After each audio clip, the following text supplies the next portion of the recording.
And it's just great to see old and new faces here.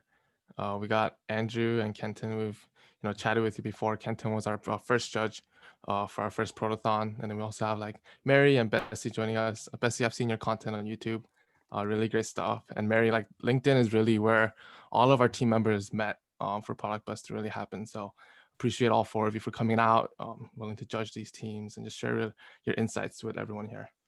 Really looking forward to it.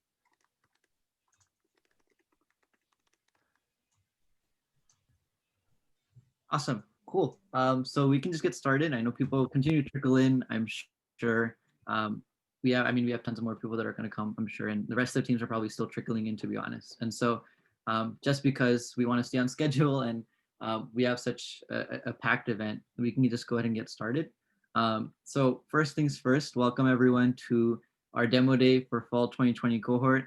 I continue to say fall 2020 because there are tons more, or hopefully at least tons more protothons to come. And so we just want to continue sparking that creativity in the PB community. And so, hi everyone, I'm Milap. I'm one of the co-founders of PB. I'm joined here alongside with Henrika, another co-founder of PB. And today, we're super excited to welcome you to Protothon Demo Day. And so we'll start off the event with a quick shout out to Exponent, Hacking PM, Empower, and Consulting, the sponsors of this event, and also sponsors of your prizes. And so whoever ends up actually getting those prizes at the end of the day, super educational, really helpful resources that all of those companies provide. And they're all very student oriented if you think about it. And so we're super grateful to have them as sponsors and here helping with our event. And so going into PB in general, Product Buds, if you don't know already, is a super fast growing online community for aspiring PMs.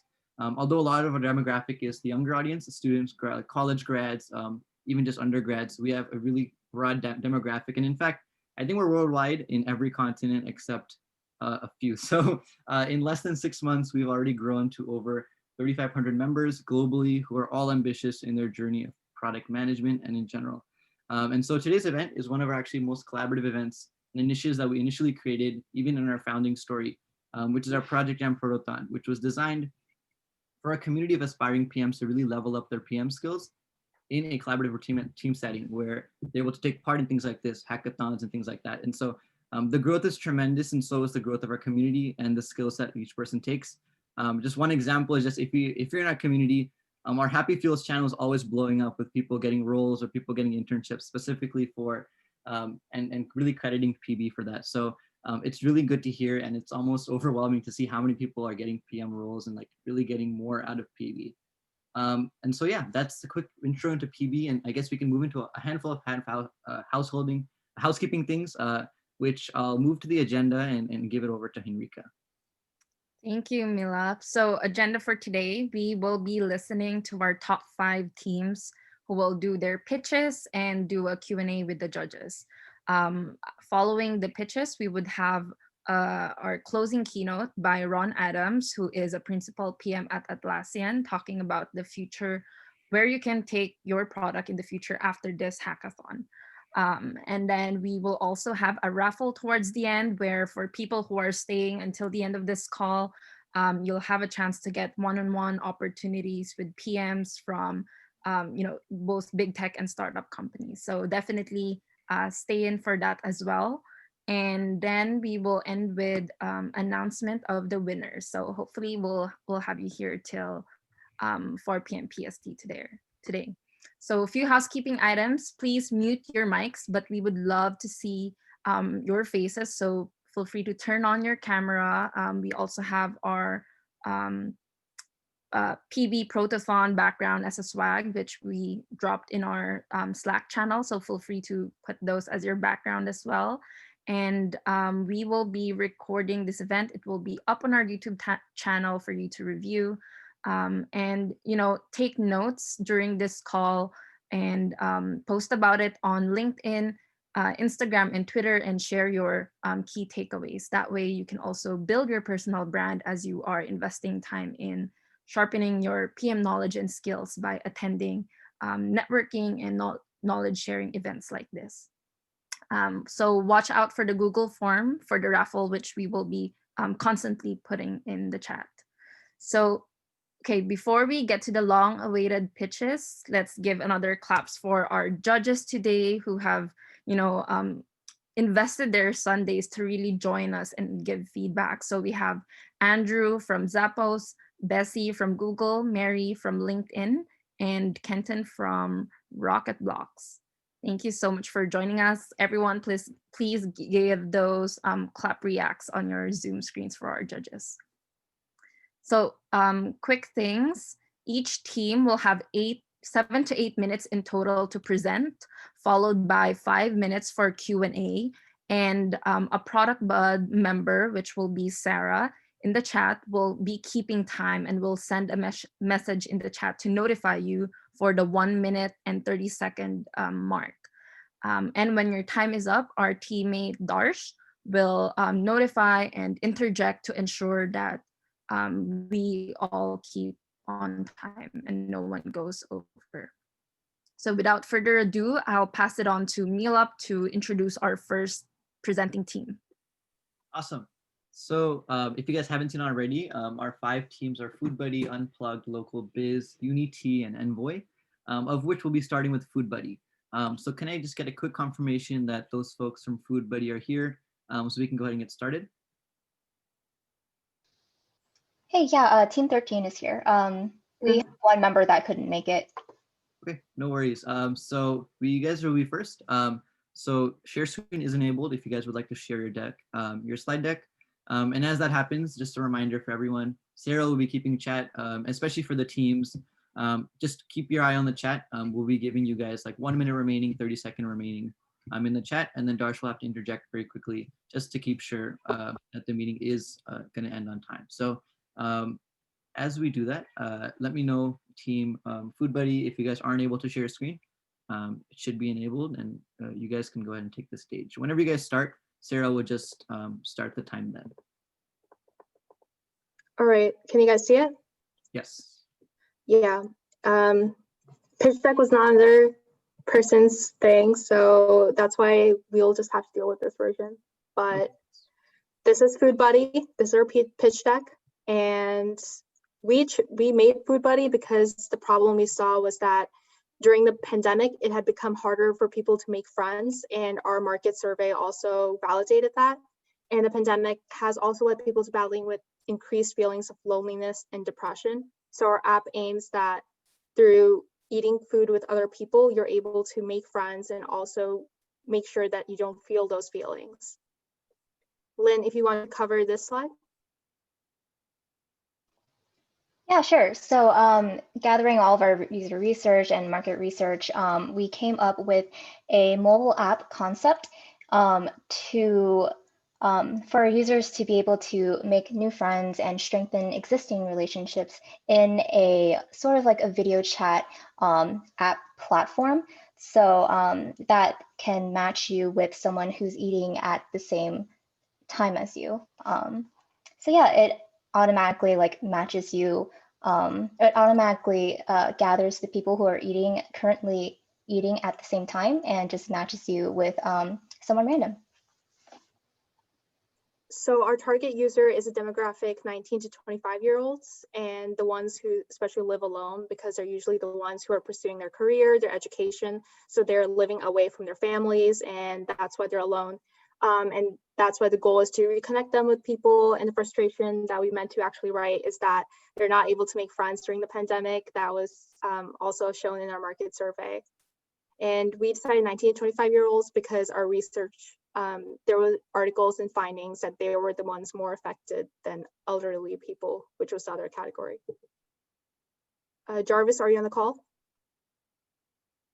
Yes, I could take care of this. So in terms of the key finding from our survey, we got 93 responses in total. And most of the people responded that, yes, it's harder during the pandemic to make new friends. So apart from these 36% that say, yes, I could find new friends with ease, those remaining kind of demographic is the one that we are focusing on. And we need to help them and find a new buddy. And we do it in our own unique way, which Anna and then we'll talk about it later. So how it works. These are our screenshots of our high fidelity prototype. So first you make an account, you sign up. Then you can pick your preference, either to be surprised or find a buddy. How it works is then afterwards you can choose a number of people you want. So maximum is 4, and we match you with another user who also matches the criteria of the number of people they want in the call and if they're online or not. Then you meet new people. That's what it's supposed to look like in a 4-person setting. This would be if you picked only 1, and you can add those people after the call if you felt like you vibed with them. Definitely you can have the check mark and add them to your food buddy list, and the cross is if you did not. And the confirmation would look something like this, where if they are your new food buddy, we would confirm that they are. If they're not, oh well, you can always meet more people. And we can show a quick demonstration of what this looks like. So after you log in, you can choose, say, surprise me. I say maybe like 1 person, video call. That's what it looks like. After the call, I say, okay, yeah, I want to connect with this person. And now that's my new food buddy. Our competitors, Lynn, if you want to cover each together.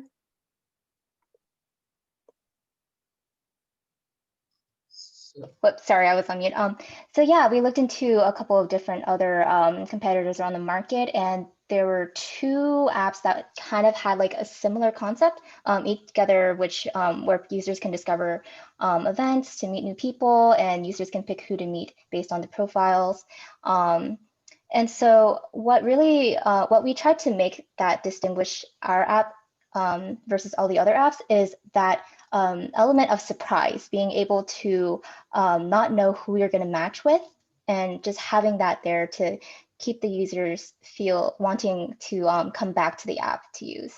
All right, the other features about how we're going to be differentiated are on our slides, but the weaknesses are with Eat Together that you have to meet the person, you have to meet people in person, which is not possible during a pandemic. It's not guaranteed the user will meet someone for sure. And Dine is the other app, which is, it's a dating app that matches users and suggests best places to dine together. And the weaknesses is, again, you have to meet in person, and you also have to put in the effort to set up a time and place. Another competitor was actually How You Dine also, which is kind of like a Tinder-based, kind of a Tinder featured app that you swipe until you find a user whose eating habits you kind of like and who you want to connect with. And then the weakness is that you kind of are geared towards pairing with people with similar food interests, and that takes away that element of meeting people who are different than you. So how we want to differentiate our app is to make it stress-free. You don't have to worry about finding someone to eat with, but we do the work for you. All we have to decide is a time, like whenever you're eating, just choose to be matched. And surprised because you don't know who you're going to eat with. It could be from your food buddy list, it could be someone random, but no matter what, it's only going to be someone who's eating at the same time, so you don't get to pick who you're gonna eat with. And lastly, that you're included. Our goal was to make sure that our users feel connected to people, so you can choose to meet with someone new or eat with your current food buddies, but we want to make sure that by meeting people, people are able to take care of their mental health.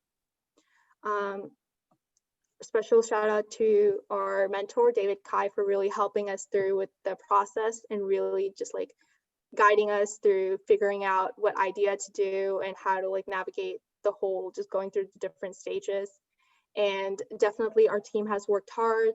As you saw in the call, Lynn, Lee, Jarvis Wang, I'm Anna Ditaja, and Justice Nguyen is currently in Australia at work, so he can't join us, but that's our team that worked. Thank you. Awesome, great presentation. I know everyone in the chat was popping about the visuals, so props to that. But I'll go ahead and give it to the judges. As you guys are taking this in and taking this first project in, I guess we can start with Andrew. Go ahead, Andrew, if you have any questions or if you have a question that you wanted to ask. Sure, yeah, thanks so much. Wonderful presentation. Great visuals. I would love to learn more about those respondents, that survey. Would love to learn what you guys were finding out inside of it, and how did you come up with the demographic? I think I get the high level, the 19 to 25, if I recall correctly, but were there other qualitative aspects on how you targeted who got the survey?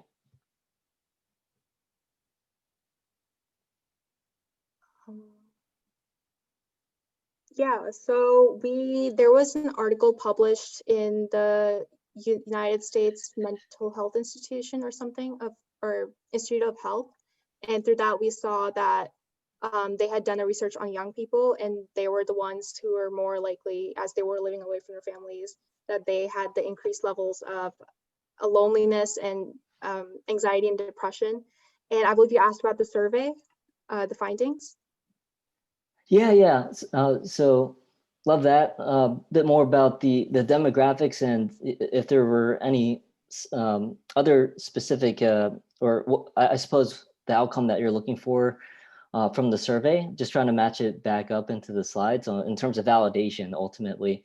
Okay. So I love where it's headed. Just getting some more additional context. I just love learning more about that stuff, and it makes me dive in a little bit deeper into the problems that you guys are solving, which is great, by the way. Just me looking to learn more. All right, so the thought process was that first we ideated as a team members coming up with their own ideas, and then we decided on one, which was that we hypothesized that, oh, people are probably eating more unhealthy during the pandemic, they are skipping their meals, and that they have not been able to make friends. And I can quickly share our findings, is that we found that people are actually eating healthy during the pandemic and they're not skipping their meals, but we did find that it is harder for them to make friends. That was the 63.5% that we pointed out, and this was out of 93 respondents. So that's when we decided that the main feature we do want to focus on is making sure they're able to connect with new people and make friends. Thanks for having that handy, by the way, too. Appreciate it. Sure. Awesome. Cool. So then in that case, moving on to Kenton. Kenton, do you have any questions? Yeah, great job to the team. I agree. I think the slides and everything looked really polished and well put together. So that's awesome. I think that one of the key things I was thinking about is you described at the beginning sort of the pain point and like finding new friends, feeling like you're sort of lonely and isolated in the pandemic. And I was curious how the team is thinking about facilitating connections, if at all, after you sort of make a food buddy. So like after you meet once and you both agree that like each other are awesome, what happens after that? Does food buddy have aspirations to help sort of facilitate and grow that friendship, or are you out of the picture at that point? Yeah, definitely great question. It is, I'm not sure if I can pull it up here, but we do have a feature here that through messaging, that in the future have a messaging platform also incorporated in that, through which they'll be able to get in touch with their food buddies. I think I could present this idea. Yeah, if you could, that'd be great, because there is a screen that shows that. Or just a reminder, you have 1 minute left with your Q&A. Okay, then okay, so sharing the screen, and this is what our messaging would look like if we were to have a friends list and messaging incorporated. Got it. Cool. Thank you. Glad to see you guys already were thinking about that. Awesome. I think we have space for one more question. Bessy or Mary, do you guys have any pressing questions that you wanted to kind of clear up? I do have one, if Mary, if you don't mind me asking. Yeah, go ahead. Okay, cool. So back to one about the respondents, that's awesome. I was wondering how people actually, if you circled back with them to do qualitative interviews, asking about, hey, how are you reacting to this UX or this user experience? Why or why not do you use other competitors or tools? I don't quite follow. Are you asking like how we would follow up with our users for the feedback? I was wondering whether or not they had any feedback regarding your proposal and your product, and then what their thoughts are in terms of like the other tools that are in the market, and why or why not did they adopt it? Yeah, as we were tight on time, we did send out a survey, but I don't believe we got any responses at that time. So, but we did send out a survey to get the feedback, and we would hope to do that in the future if you were to. Okay, got it. Got it. Thank you. Just wanted to learn more. Thanks. Cool. Awesome. So that wraps up our first presentation. One thing just to keep in mind for the sake of time, if the teams following us couldn't share their presentation during Q&A, that would just save a minute or so as we talk, and all the judges will be able to get their questions in. So no worries on that for team 1, but just for teams 2 through 5, please don't share your screen after you guys are done presenting. And then Mary, if you did have any questions, I highly suggest if you want to just drop them in the chat, perhaps the Food Buddy team can kind of get back to you on the chat. Cool. You're on my mind doing that now. Awesome, cool. So as we transition to the next team, judges feel free to ask any questions if you have in the chat, or go ahead and kind of fill out your rubrics, and we can move on to team 2. As a reminder, team 2 is Unplugged. So can I get the Unplugged folks to just speak up very quickly? Let me know you guys are here. Yes, here. Awesome. I'm here as well. Great. So whoever wants to share your screen from your team, go ahead. And the time will start once the judges are ready. I'll just check in with them as soon as you guys are sharing screen. Okay.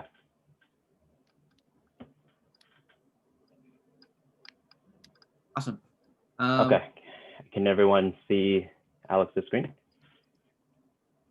Yes, we can see it. All right, sweet. Cool. Judges, are you guys all ready? Can we go ahead and move on? I believe they are, but just want to check in. Yeah, I think we can just move on. So yeah, judges, feel free to ask any questions if you do, but go ahead, team. And once you guys start talking, Sarah will start the time. Okay, sounds good. So good afternoon, Product Buds community and judges. Thank you today for joining us, and thank you for your time. My name is David, and I'm joined today by Alexandra to present our product called Unplugged, an online browser extension that integrates with email platforms to incentivize users working remotely to maintain a healthy work-life balance. A special shout out to Himanish and Michelle, our other teammates who unfortunately couldn't make the presentation today. But we're now bonded through blood, sweat, and tears, as I'm sure all the rest of you guys are over the past few days, so they're here in spirit. So before we get to the meat of the presentation, I would like to share some information about the circumstances that inspired our product. So in an effort to adhere to social distancing practices during the pandemic, many companies worldwide have now enforced remote work options. Although work options has brought many benefits, it's also brought a new set of challenges. One of the biggest challenges that we face from working from home is the poor quality of work-life balance. This is because the delineation between work and play has become blurred and indistinguishable. Many of us, myself included, spend upwards of 15 hours at our desk and in our rooms, and our place of relaxation as pleasure has now become our office, and it's an experience that has led to many user pain points. So that leads me to our first section of our presentation, the problem statement. The problem that we would like to solve is, how might we improve work-life balance for professionals working remotely so that they do not experience stress, frustration, or burnout? Professionals who are working remotely need to find ways to unplug from work and emails, as well as build healthy work-life balance habits. Our next section will talk about our market research, as well as our user research that validates our problem. The first of which is the market research. We conducted in-depth market research in order to validate our problem in the market. Here are some of our key statistics that validated our problem. Number one, 35% of remote working professionals responded in a survey that their inability to unplug from work was their biggest pain point of working remotely. In another survey, 30% of participants reported that they work an additional 5 to 7 hours while working remotely versus working from the office. Next, we would also like to talk about some of our user survey findings as well. So we also validate our statement by conducting user surveys. We distributed these surveys on various platforms such as the Protothon Slack channel, Reddit, and Facebook, and found some key interesting takeaways as well. The first one being that 80% of the respondents who took our survey ranked work-life balance on a scale of 1 to 5 as a 5 in its importance and value to them. 63% of respondents also stated that their company is currently taking no initiative to promote a healthy work-life balance. And over 90% of the same respondents who valued work-life balance so strongly were also between the ages of 20 and 34 years old. Next, Alex will kind of demonstrate how our product works. Thank you. Now that we understand really what our need is and really what our demographics are, what is Unplugged? Unplugged is an online extension that keeps you accountable and conscious. It allows you to keep track of your logout time as well as maintain a healthy work-life balance. Now, as users come to approach our extension, the first thing they go to is My Activity. In My Activity, it gives you the ability to plug in your work hours. As we all know, some hours we have, some days we have more meetings, or some days we have more assignments. Therefore, we're gonna have varying hours. So you're able to plug in your various times as well as see as how much more time you have left until it's time to ultimately log off. And one of the cool features about this is that it's actually a drop down bar. So not everyone wants to see that they have 8 or 9 hours left. So the ability to cover that up, whether they just want to come back to check their points or on right next door, check their summary, and also they're able to check their weekly, monthly, and yearly activity to see what's working for them and what's not so working for them. Right next to that, the user is able to see a few work-life balance tips that may seem obvious now, but in weeks or days that you're stressed out, it serves as a nice reminder. Next, let me introduce one of our features. Rewards. Now, as a user, users would like to identify really necessarily what do they have to do in order to completely successfully entertain a task and be rewarded for that task. And here they're able to see what different companies we're partnered with and different rewards they could have, as well as have their pressing and important questions answered below at the Q&A. Now, one of the most customized features within the entire extension is My Rewards. Here, users are able to not only track what rewards they have collected and are looking at what is expiring soon, but they're able to look back at this to see what they have accomplished and how well really they're doing, as well as that move on and say, how can I continue working with this extension to get even more rewards? And as well as the right-hand corner, you can keep track very clearly as how much points you have gathered. Now that we've discovered, okay, what is Unplugged, who will use it?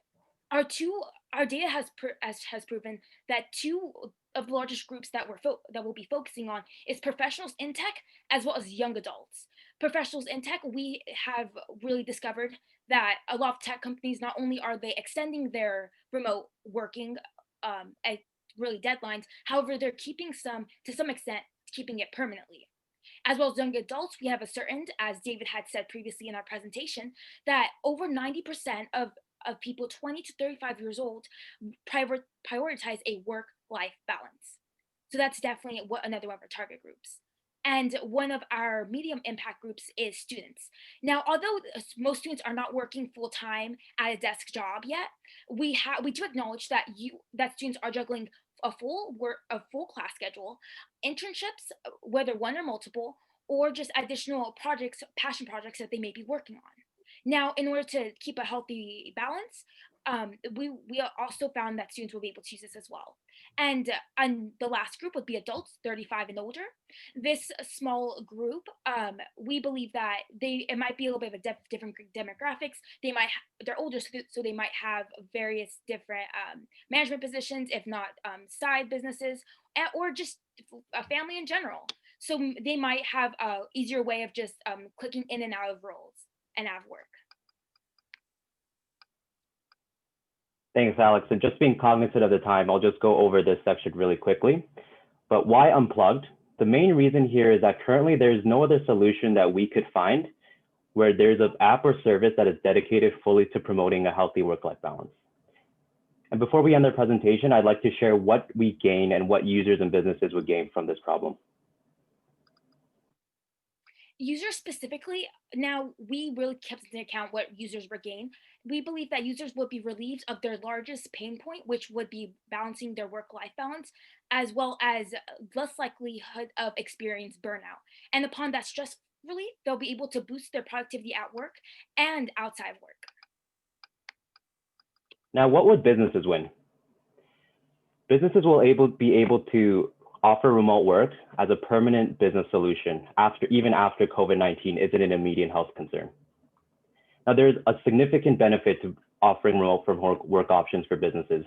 Some of the key benefits are that businesses can save significant cost savings on office space and equipment, just a cool statistic there is that IBM is projected to save $100 million this year by implementing remote work options. And companies can also retain and attract talent as work from home options becomes the new norm.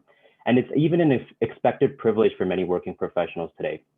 In fact, surveys prior to COVID-19 have shown that 94% of employees would leave their job for another if it Hey, offered work from David, home options. just a reminder, the time is up for the presentation. We can follow up in the Q&A.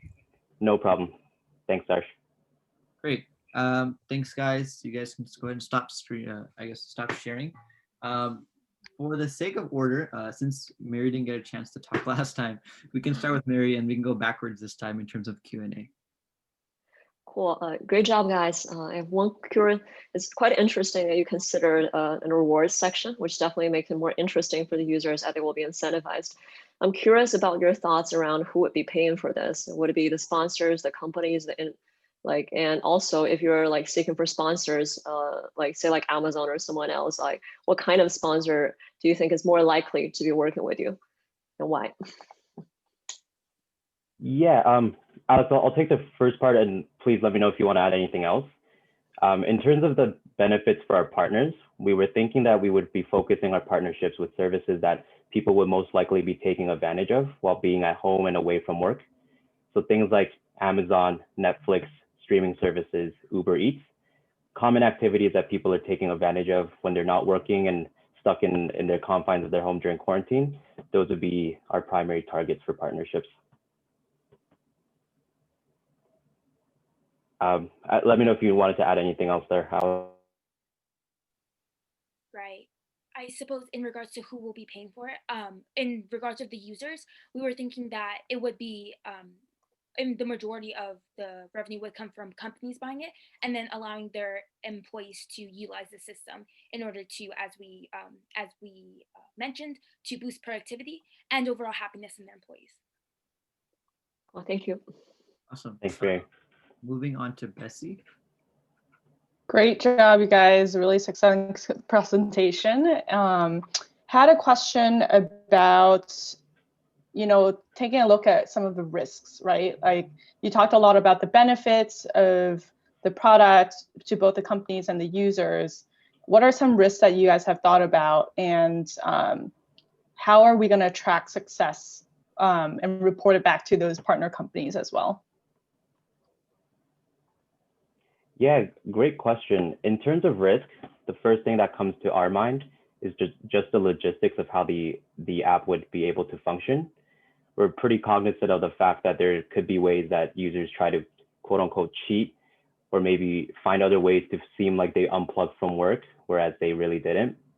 And our primary way of doing that is looking into methods where the platform could actually connect to their work emails, primarily when people are working on their work emails, and that's a prerequisite to do work in most scenarios. So if there's a way to integrate it with their work email accounts, when they log out from their email, then we will be able to know for sure that they're officially unplugged. And Alex had some great ideas for some of the KPIs that we could use to communicate our success of this product. So I'll let her take that one. Yes. And so after doing some research, I not only discovered that really a successful extension or app or really any product, you're going to need to be able to keep track of the metrics. One of the metrics that we really focused on is stickiness. So really the factor, and we did speak on this in our case study, which was really how many people try it and then drop it, as well as new users per month. And also being open to soliciting even more surveys and seeing maybe, why is it that they are not using it as often, or what would they like to see within this new extension. So that was something we definitely want to keep track of, as well as using basic analytics, Google Analytics. And we're also keeping an open mind to new tools that are coming up and that we may be able to implement in terms of metrics and analytics. Awesome. Cool. Thank you. Awesome. So I think we have time for one more question, a little less than 1 minute. So I'll let Andrew. I guess I'll let Andrew ask a question. Kenton, do you want to drop yours in the chat if you have any? Well, thank you. Hats off on using a problem statement within your presentation. I particularly enjoy that. The question from my side, how would you find your first customer? Sounds like we're settling more towards a B2B aspect, but would love to understand perhaps the strategy behind getting your first customer. Yeah, so in terms of getting our first customer, we identified 2 target user segments, which were young professionals as well as tech industries. So just to get the ball rolling and gain some market share, we would like to prioritize tech companies and integrate this as part of their HR initiative. So for onboarding new interns, for onboarding new professionals coming into their company, it would be part of their HR initiative to highlight and sponsor this product and app and integrate it into their work culture as well as their day-to-day use, just to make sure that it catches on and it's proven to work. Once it becomes established with a few tech companies, we're thinking that it will be easier to demonstrate our success and gain other potential users in the market. Thank you, David. Great. Thanks, Andrew. Right on time. Time just finished. So good presentation, team 2. Hopefully all the judges got all their responses, and judges, feel free to drop in the chat if you have any more responses or questions. So as we wrap up this round of grading, we can move on to team 3, local biz. So can I hear from the local biz people? Hello. Hello. So you guys can go ahead and share your screen as we move, as we kind of like pull it up and things like that, and then let me know. Just a pointer before local biz starts. Teams who have already presented, if you get questions from judges in the chats, please keep in mind about that. You can answer them through a private chat or on the normal chat, but make sure that they have received your answer. Thank you. Yes, I was just gonna say that please watch out for those judges' questions. Answer them in the chat because we will want to include them in the judging and grading deliberation happening after all the teams have presented. Yep. Cool. Thanks for calling that out, guys. Yeah, so same goes for judges. Judges, feel free to drop as many questions as you want in the chat. Hopefully teams are able to get to them. But yeah, local biz, you guys can go ahead and start. Okay. Can everyone see my screen? Yes, yeah, there we go. Okay, cool. Yeah, so hi, we're local biz. Fortunately, one of our members couldn't make it and one had to drop, so me and Sophia will be presenting today, but we're ready to present our amazing product for you all to see. So just getting with the agenda, we're going to talk about our problem, and then we're going to go into our users, what we decided to build, and then go walk through our solution, and then talk about some success metrics and how we decide to measure whether our solution is working or not. So I will start with why do we choose to look at the problems of supporting small business? So while local business strengthens and enrich our community, they now face unprecedented challenges keeping their business running since COVID-19. And in a survey conducted by the United States Census Bureau, around 48% of small business reported that they're being largely negatively affected by the pandemic. And around 30% reported that they had been moderately negatively affected from April to October. And people want to help.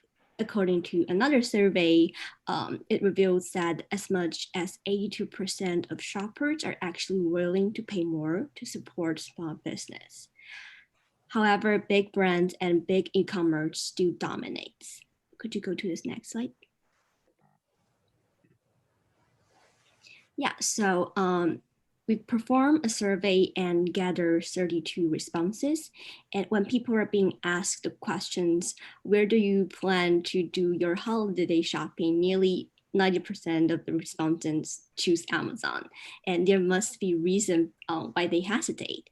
So we ask, why haven't they choose to shop at small business? And we heard the following responses. I don't know where to start. I don't have time to research about them. How do I know the business is reliable? And Amazon is just more convenient. So it boils down to 2 major pain points: the lack of discoverability of small business and a lack of trust between small business and customers. So our problem statement is, well, people do want to support local business, it's hard for them to explore business they like and build trusted relationship. And our goal is that by solving the problem around discoverability and trust, we can increase the customer support and satisfaction that will further promote small business purchase. Yeah, and so diving right into user personas from our goal, let's meet Jane. She's 27-year-old, she's a makeup artist. Her goal is to just find new and trusted product recommendations, especially those that uphold high ethical standards, so beauty that are cruelty-free, and even brands that support social causes that give back to the community, as she expands her collection and, aspires to create more makeup looks for her social media outlets. And so she enjoys testing out new products in the market, and you can always find her at Sephora. But what she finds really difficult is to really put her money into a new brand and research them, because it's very time consuming upon her job and upon already creating makeup looks that take hours. And so if a friend of hers has not recommended a brand, she's not likely to really invest her money there, because she'd rather save her money on a brand that she knows is well trusted and verified. And now let's meet Adam. He's a 32-year-old doctor. His goals surround shopping for needs quickly and efficiently as possible to save time and support his community to the best of his ability. He's a humanitarian. But as a doctor, he works often off hours and graveyard shifts. He doesn't have a lot of time on his hands to really research small businesses to purchase from. And without product reviews or trust information, Adam struggles to make a quick purchase decision, and simply is a person that will use Amazon because it's more convenient to make his quick essential needs purchases on a day-to-day. And we came upon these two user personas because we sent out a survey to a wide range of users, and we also interviewed a couple small business owners as well as influencers on how they discover small businesses and such. And with these two user personas and the shopping experience journey, we discovered the following. There's a Google search or some sort of search involved, upon which you'll explore the various sources, whether it's news articles, a local business directory of some sort, to find what small businesses exist around you. Or you'll have a social media recommendation or a friend recommendation. And from there, that's how you narrow down your scope of small businesses, that you're actually going to maybe go to the website and do a little bit more browsing. After that, you might compare the business amidst other competitors. And then if you think, you want to spend that money and give back, you'll make the purchase. And we realize what pain points exist here go back to discoverability, finding those businesses that are worthwhile your time and have products that you're interested in, trusting that those businesses are truly providing a quality standard product that you'd get at a corporate retailer like Amazon, and tailored recommendations. It is really hard to compare many different small businesses that have, different price points, different offerings. So having tailored recommendations that, tell you like what each business specializes in will really help the user make their product decision quicker and purchase from small businesses like Amazon, because that was a huge pain point where we saw, 63% of users opted for an e-commerce site because their process is so seamless. And as mentioned in our user surveys by Sophia, 53% of shoppers found that the process was too inconvenient to go through this whole flow, that they didn't even shop small businesses even though they were interested in. And with that, we want to move towards our solution. So welcome Local Biz. It alerts users on a weekly basis to check out small businesses in their area. And it is a personalized, you would go to their website and you take a quiz and you receive personalized recommendations that are verified so users feel at ease. You can opt in to receive text messages that are weekly sent to you, and it'll provide you new offerings that are tailored towards based on what you put in your preferences. So let's walk through our solution. And just on time. And we wanted to see whether the user wanted to buy something in mind. So if they had something in mind, they can choose the product, price range, and they'll get a list of businesses really easy and access them and be able to see user likes. So how many users were liking them, whether it's verified, what the price range is, and what category it is best known for. That way they can choose the mask, whether they want to know for quick shipping or aesthetics or overall. If it's no, they can easily go towards interest, selecting what preference they want, and find new businesses and really explore their taste and, buy something new that they never thought they would buy otherwise. Sophia? Yeah, so to sum up, we improve the discoverability and trust and reduce the level of efforts users previously spent to do research. Team, And just a reminder, your time is up. We can answer any follow-up questions. Okay. Great. Cool. Thanks, Starsh. Thanks, team. Great presentation all around. I know last time we cut Kenton off, so we can start off with Kenton with the first question. Great work. And I found the design of the actual products, like the visuals, very like whimsical and fun. And I also like specifically sort of the starting the discovery process of which products with actual dimensions of like, hey, I care about this or I care about that. The sort of key question I had for you is on the back end, how are you thinking you would sort of populate and pull in the relevant data to be able to actually surface the right products depending on which dimension a user cares about? That is a great question. And we found when we were doing research just online on like what tools were out there, there's a lot of databases already created within these past 6 months on just like websites that have lists of, businesses. But like with that, there was just oversaturation information. So what we hope to do is take in that information from those various sites and sort of populate them in a way where we can, have users, choose their preferences, and then our algorithm would just go through, figure out what taste they have and compare them with the businesses, and then populate the recommendations that way. So it's an easier system where you don't have to do that whole first 3 steps of, oh, does this suit me or not suit me? Do I have to like search if it's women-owned or not? It does that for you. So we wanted to mitigate that 3-step, extra 3 steps that you're taking that people don't want to take normally. Yeah, very cool. Thank you for the explanation. Awesome, cool. Moving on to Andrew. Did you have a question? Oh, sure. Props on the user flow, by the way. So diving right into the question for time.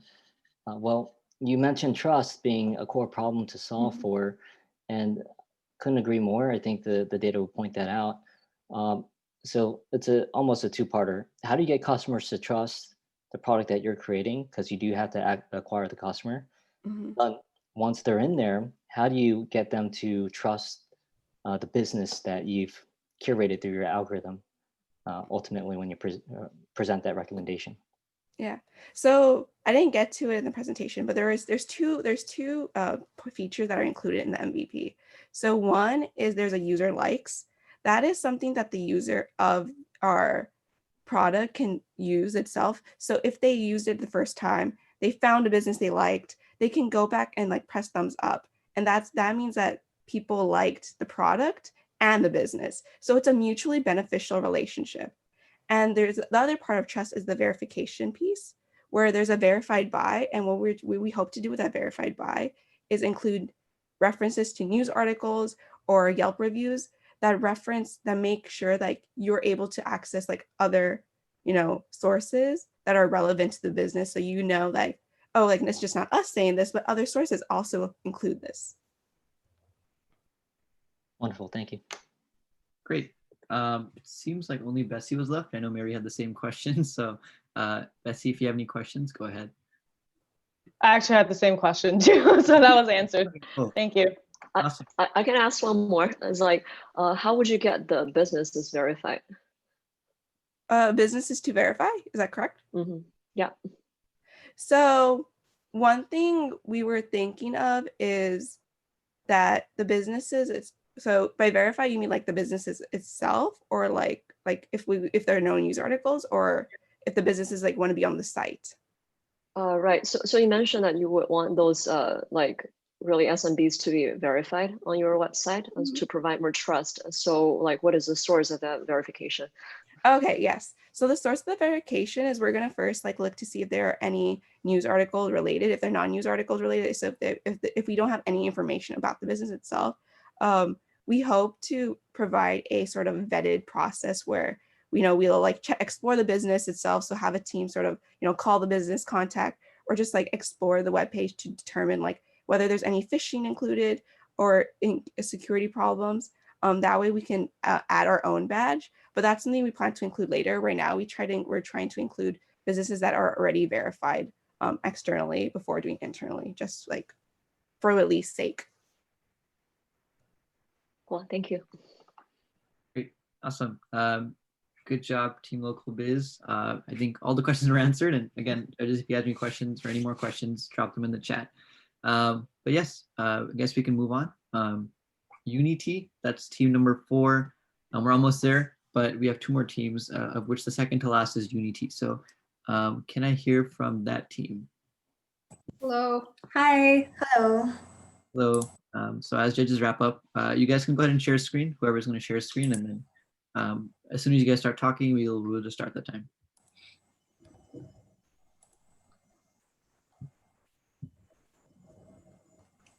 So hello everyone, we're Unity and our mission is to help post-secondary students build community. So we conducted interviews with a few post-secondary students about how they've been navigating their uni experience during COVID right now. And some of the things they said was, it's kind of hard to build a relationship now from just meeting online. Starting university, I haven't really met anyone new outside my program. And I would say the biggest challenge is you're very restricted to your own bubble right now. So we found that the common patterns among all our students was that they were feeling lonely due to isolation. They don't know where to look for community, especially imagine being like a first-year student right now who's starting university online. And there's a lot of scattered information, making it overwhelming and hard to know where to find information on clubs and events you might like, leading to very unhappy students that feel disconnected, especially with COVID and everything being virtual and online right now. Some of the stats that really inspired this project was there's 24 million post-secondary students or plus. 72% of graduate students reported feeling negative mental effects, which increased especially right now during COVID.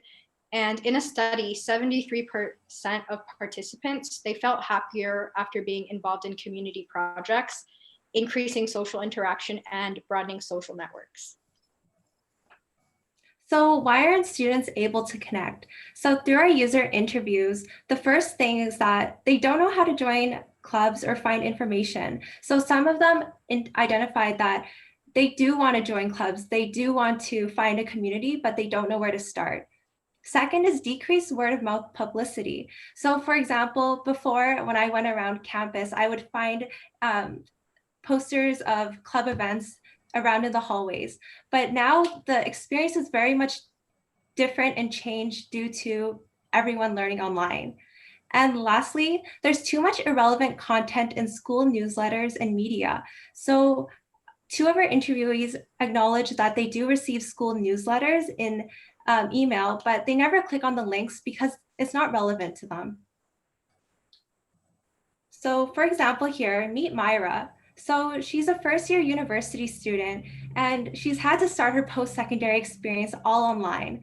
And she doesn't know where to meet new friends. She's starting to really feel lonely due to isolation, and she finds it really difficult to form genuine connections in her lectures. She does get university emails, but they're packed with too much information. So she really wants to find new friends to connect with who have common interests. She wants to find more and learn more about campus clubs and events to join, and she really wants easy access to resources that are relevant to her. So before introducing our proposed solutions, there are 3 primary competitors we have identified for our products. The first one being Facebook groups and events, because they are a common platforms for clubs to promote themselves and its event. And usually these clubs will use these platforms because they are able to reach out to a wider university community there. However, we identified that the downside is the visibility of the promotion materials may be affected by the advertisements and other contents in the students' Facebook feed. Moreover, students are not able to explore all clubs through this, and they would have to search and then follow a particular club just to stay on track. And another competitor we have identified is Reddit formats, which students usually may turn to whenever they have a specific questions regarding a club or event. But while it is effective in redirecting students to relevant resources, given another student's response, students are more likely to interact with these content only once. So there is no they won't be able to stick to the particular trends or the platforms. And another competitor we have identified is some post-secondary schools, they may have club portals which showcase the varieties of clubs and events that are available for students. But students, they can get easily overwhelmed by the volumes of information on these platforms, especially if there is no effective filtering system. And now we want to introduce Unity, which is a platform that aims to connect post-secondary students to school clubs and events that are the most relevant to their areas of interest, to simplify the students' pursuit for connections and communities. Next slide. So we can kind of envision Unity as a single point of access to connect postgraduate students with student clubs and event informations, and by pushing only the most relevant informations to the students, which Milani will be talking about now using our frameworks. So our vision with Unity was that the person should not get overwhelmed with the amount of information. So when we talk about email notifications, there are so many irrelevant emails that come that we do not check each of them to find out what is useful for us.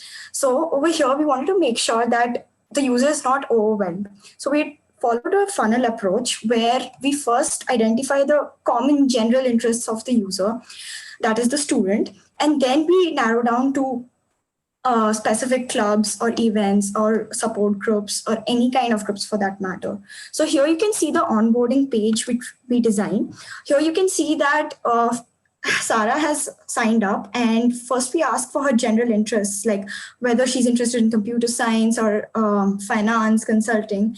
And then based on her interests, we suggest her clubs and events. But on the onboarding page, we just ask her about clubs that she might be interested in. She can skip this information for now and fill all this later, but this is a part of the onboarding process. Just a reminder that 2 minutes are left. Yeah, we're almost done. So here you can see the club page. We talk about the description of the club, what they do, the recruitment process, the events that are coming up, and the list of members of the club so that the students can reach out to them. And similarly, we have the events page where a student can look up for events and even find new clubs that way. We also have a personalized calendar where a person can star certain events and even see the events that they're registered for. This is directly connected to their Google Calendar or their Apple Calendar, so that they can be notified when the events are coming up. So this problem that we're identifying was a problem even before COVID, but the need of it really amplified because of COVID. So that's why we really wanted to create Unity. So our solution here provides the streamlined information and about clubs and events to other post-secondary students and helps these students connect with other post-secondary students to build more community, to feel more happy, and hopefully meet other people with common interests. Thank you very much. Awesome.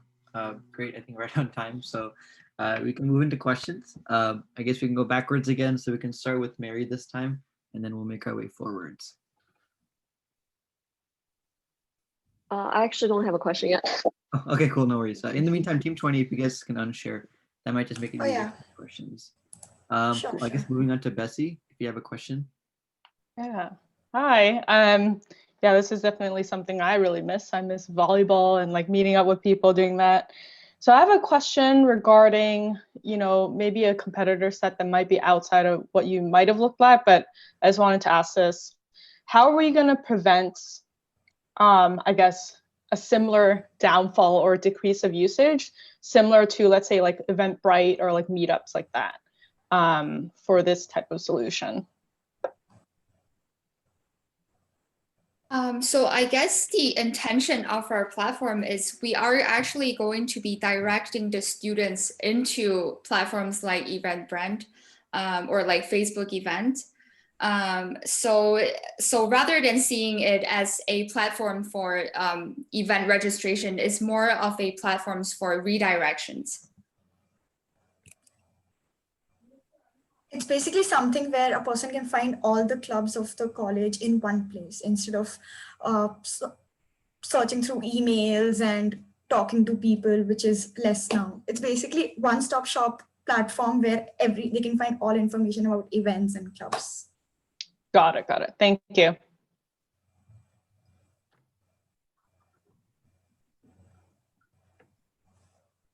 Cool. So I guess we can move on to Andrew, if you have any questions. Sure, thank you. So I love the aggregator play. Sometimes it makes sense to enter a market as an aggregator. That looks to be the case. Thanks for the clarification of that. So, well, due to that nature of being an aggregator, I am very curious what you believe your total addressable market is, or market size in general, any which way you want to define that or cut it. Yeah, go with that. So our market size will mostly include all the college students which don't have a platform for this currently. Most of the college that we surveyed did not have this service already. Like they were depending on platforms like mails, Facebook, Reddit, etc. So most of the colleges don't have this platform. So we could consider that most of the college students, like we mentioned, the 24 million plus college students could be our target audience. Sorry, a quick follow-up question on that if we have time. So the total addressable market being the college student, or is there a play for working with the colleges? All right, so our business plan as such was to directly meet the students and show them the product. And then there would be, then we would collab with the college administration with respect to the servers and that aspect. And then the students would be responsible for uploading all the information and, uploading all their stuff. We have sort of like identified this kind of business model because of what we personally have experienced in university, which is whenever we want to post event informations, we have to go through like a personnel, and then they have to get that approved. And sometimes, let's say if I just want a spontaneous get together tonight, I won't be able to do that through the student club portals that the school provides for us. Gotcha. Great to know. Thank you for the context. Great. Cool. I think that wraps up the time. So Kenton, if you do have a question, if that's okay, just drop it in the chat. And they should be able to get to you. And we can start with you next round. Cool. So just for the sake of time, going along, we have our last presentation, Envoy. Can those from that team go ahead and share screen? Yes. Okay. Cool. Yeah, so whenever you guys start, we can just start time. All right, great. Yeah, hi everyone, I'm Shova. I'm joined here by my partner Caroline to present our product Envoy. Our other two teammates are located in Australia. It's a Monday morning there, so they were unable to make it today. But to start with the problem, So impact of COVID on small clinics. These are little private practices, primary care clinics that you might go to get a regular checkup. Right now, because of COVID, they're experiencing this problem of 30% fewer patient visits. People aren't scheduling visits and people aren't showing up to their visits. One clinic system, the Veterans Health Administration, has over 2 million outstanding follow-up appointments that they haven't booked because their receptionists are just so overwhelmed with paperwork to reach out to all of these people. And lastly, because clinics are so dependent on patient visits as their main source of revenue, 97% of small clinics are struggling to stay afloat during this time. And some have even started GoFundMe pages to raise capital. That's kind of how desperate they are. As for clinic pain points, we conducted 3 one-on-one interviews with healthcare professionals this weekend, and we learned about these following pain points. One, which we just mentioned, is the lower revenue due to lessened visits, fewer patient visits. Number 2 is the receptionist's burden of having no formalized process to sort through all of their follow-up patient visits. There's a lot of paperwork, there's no dedicated system for this. Number 3, there's no integration between an electronic health record where patient information is stored, appointment scheduling where patients book their appointments, and telehealth visit platforms, which are really being used right now because of COVID. And 4, there's a lot of friction in follow-up appointment scheduling, especially with telehealth, because there's no dedicated way for patients to schedule their follow-up visit unless they call the clinic back. For our user story, so this is Alex. She is currently a receptionist at a small clinic, and she needs a way to determine which of her patients she needs to contact in order to schedule follow-up appointments. And she also needs a way to simplify this workflow for her so that she can schedule these appointments efficiently because she has so many outstanding appointments to schedule. So that's where our solution comes in. We are Envoy. We are basically Calendly and Superhuman for healthcare practices. And one thing I wanted to add is that in our survey, we also did a survey of patients, and we found that 71.4% of patients would be more likely to schedule an appointment with their doctor if they were presented or sent personalized reminders. And so that kind of helped us come up with this idea for Envoy, which I will hand off to Caroline to present our features. Yeah, sure. So in Envoy, we have automated appointment scheduling. So the receptionist is able to see a calendar of all the doctor's appointment. They can filter by the specific doctor. If it's remote, in person, they require an interpreter to search for a specific patient. And then the patient can receive automatic notifications over their text, which is usually one day before the appointment and also the day of the appointment. If it's virtual, they can receive the link to their appointment. And they're also asked if they need an interpreter for the appointment. We also have patient profiles, so they have non-sensitive information so that receptionist is able to access all of them. They can see when their last appointment was and all of their appointment history, basic information like their contact information, and if they have like a specific language and an interpreter. And they also, their profile is flagged with an alert if, for example, the patient hasn't scheduled her visit or hasn't been checking in when she's supposed to be, so the receptionist knows to check in on her. We also have a prioritization dashboard where the receptionist is able to see all of the information about all of the appointments. They're able to see basic contact information for the doctors at the clinic in case they need to get in contact with them really quick, and information about the alerts, where if you click the alerts, you're led to a list of those alerts and the patients associated with them. And they also have a little to-do widget where they can add the tasks that they need to take care of. Awesome. So we wanted to also address this aspect of the market. And so there are 209,000 small clinics in the United States. So that would be the bulk of our customer base. And there's also 1.1 million medical receptionists in the United States. And those would be the bulk of our user base as well. We also do plan to expand to hospitals in the future, but this would be our initial adopting group. We want to go through product marketing strategy, essentially how we're going to get the word out to these small clinics. And so our 3 main ideas here are community outreach, so directly outreach to clinics, even maybe like going door to door in the very early days. We also want to do conferences and thought leadership, so pitching at medical tech conferences and also reaching out to really influential doctors to get them on board with our product. And lastly, social media advertisements to reach these clinics and even to reach patients. And the hope is that patients will sign up on our service and then ask their clinic to adopt it as well. For our competitive advantage, these are all of our main competitors. And as you can see, there's all these different services that these competitors are able to provide, but nobody provides the kind of end-to-end integration that we want to with Envoy. And we think that private practices will be motivated to adopt Envoy because it lessens that administrative burden of scheduling patients, sending out all the relevant information for their appointment, as well as following up with them. And if you can do that all in one platform, we believe that that's going to be valuable. And then we also believe that through Envoy, we can increase patient satisfaction, which is great for patients. And that's also great for clinics because that leads to higher patient retention for them. And eventually that leads to more revenue. So essentially our unique value proposition is that we have this inclusive and complete set of features from patient onboarding to the actual appointment and the follow-up process as well. And so for key performance indicators, these are the 5 key performance indicators we want to focus on. For the sake of time, I'm not going to go through them, but our goal is that for every month that a clinic uses our product, we want these key performance indicators to all increase by 5% month to month.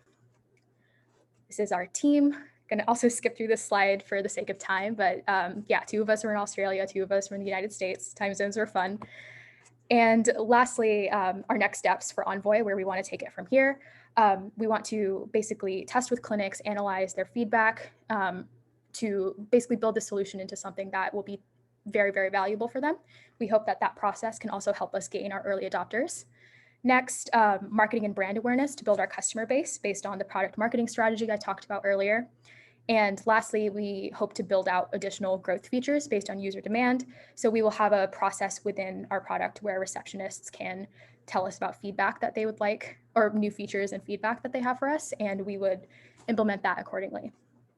So that is our presentation. Thank you so much. And we're excited to take questions. Awesome. Great way to end our presentations in a bang. I think it's a really great slide deck. So I'll leave it up to, we'll just go in normal order this time. Kenton all the way through Mary. So I'll start with Kenton. Any questions from you? Great presentation. I like very specific sort of problem and niche to explore. I think one of the key things I was thinking about as you're talking about it, like I really like the discussion of the pain points that a lot of these medical receptionists are facing.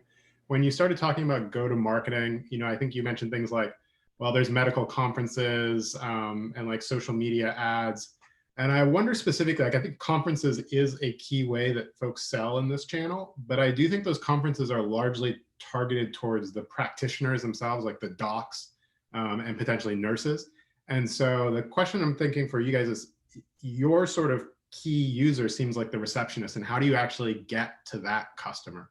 And then the sort of follow-up question is, once you get to that customer, how do you get over the challenge that the receptionists probably are not the key folks making purchasing decisions in these small clinics? Right. I think exactly what you said, receptionists aren't making the purchasing decisions, which is why we'd want to reach out to doctors. I think based on the people that we interviewed, doctors are very tuned in to the fact that they are losing customers and patients throughout the COVID-19 pandemic. And they understand that every patient or healthcare professional that we talked to said that something like this would help them. They specifically said those words. And so yeah, so we think that by reaching out to conferences, we are reaching out to these doctors who are the ones who have that purchasing power over their clinics. And we do believe they understand the problem as well. Got it. Okay. So the pitch is like directly to the doctors, and it's, look, you're actually losing revenue. So you should do this, and this is going to make your receptionist his or her life easier as well, but it's going to be exactly. Good. Yes. Okay, cool. Thanks. Thank you. Great. Awesome. Moving on to Andrew. Any questions? Yeah, definitely. Love how there are some specific points that were called out per slide, and I think there's maybe 3-5 max points, and I think that was a good method of presentation. With that, the question that I have is, well, it seems to me, I'm under this assumption, so feel free to correct me if I'm wrong, that the secret sauce is the triage, the automated triage of things, reduces the burden of the receptionist, but also that's to maximize what the doctors or the buyers of this product might care for, increasing revenue. So I'm curious, how does that work? You mentioned non-sensitive customer profiling.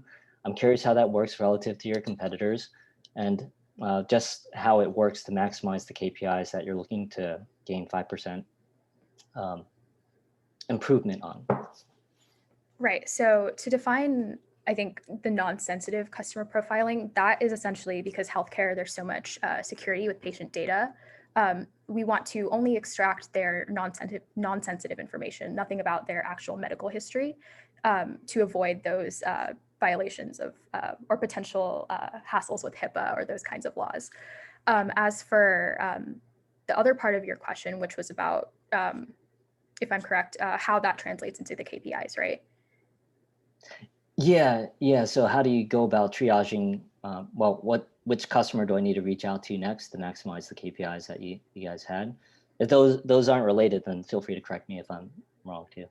Oh, yes. So, right. So basically, we would, I guess, to talk through the general workflow a little bit, I think that, so after a patient has an appointment, the receptionist or doctor, whoever the clinic decides is in charge of that, would input when their next follow-up appointment should be. And so maybe that's 6 months from now. So 6 months from now, the nurse would get this notification to follow up with this patient if they haven't scheduled a follow-up appointment. And that basically, some patients, what happens right now is patients fall through the crack in that 6-month time period.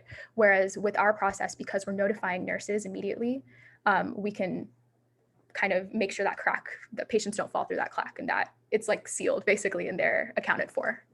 So that's how we'd increase the number of patient visits are scheduled. And through the appointment reminders, that's how we ensure that patients know when their appointment is and come to their appointment. Thank you. Great. I guess we can conclude with Bessy, and Mary, feel free to chime in if you have any questions.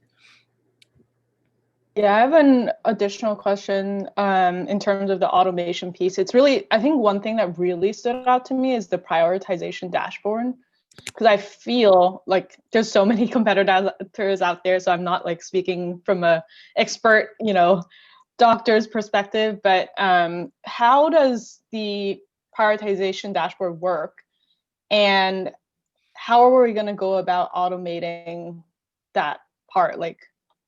Because from what I understand, it's going to depend on like patient input or like doctor input, reception input, etc.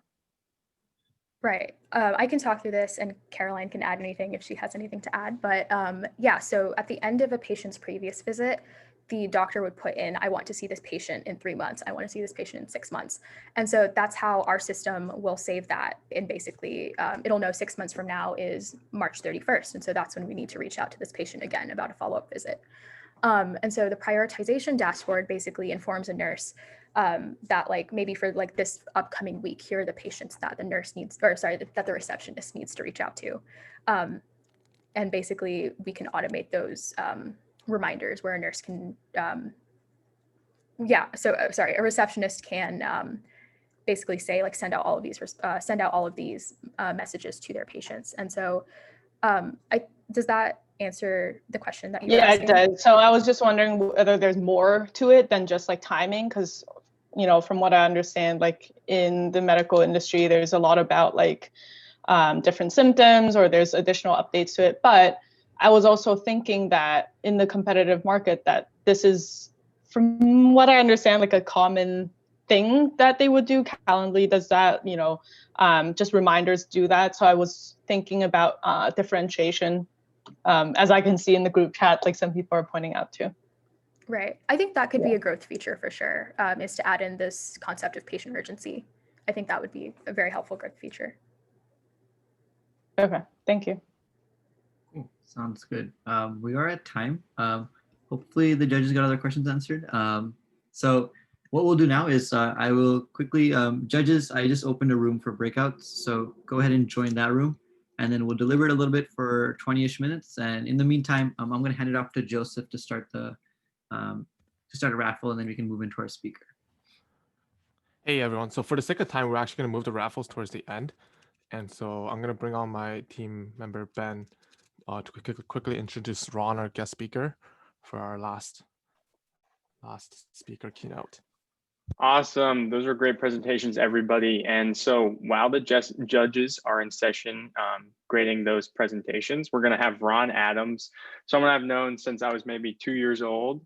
He's a former startup founder and now a principal PM at Atlassian, and he's going to talk about the next steps for your product. So this applies to everyone who was able to participate in Demo Day, and anyone who participated in the Protothon. So how to take your product in the next steps after this weekend. So yeah, with that, I'll let Ron take it away.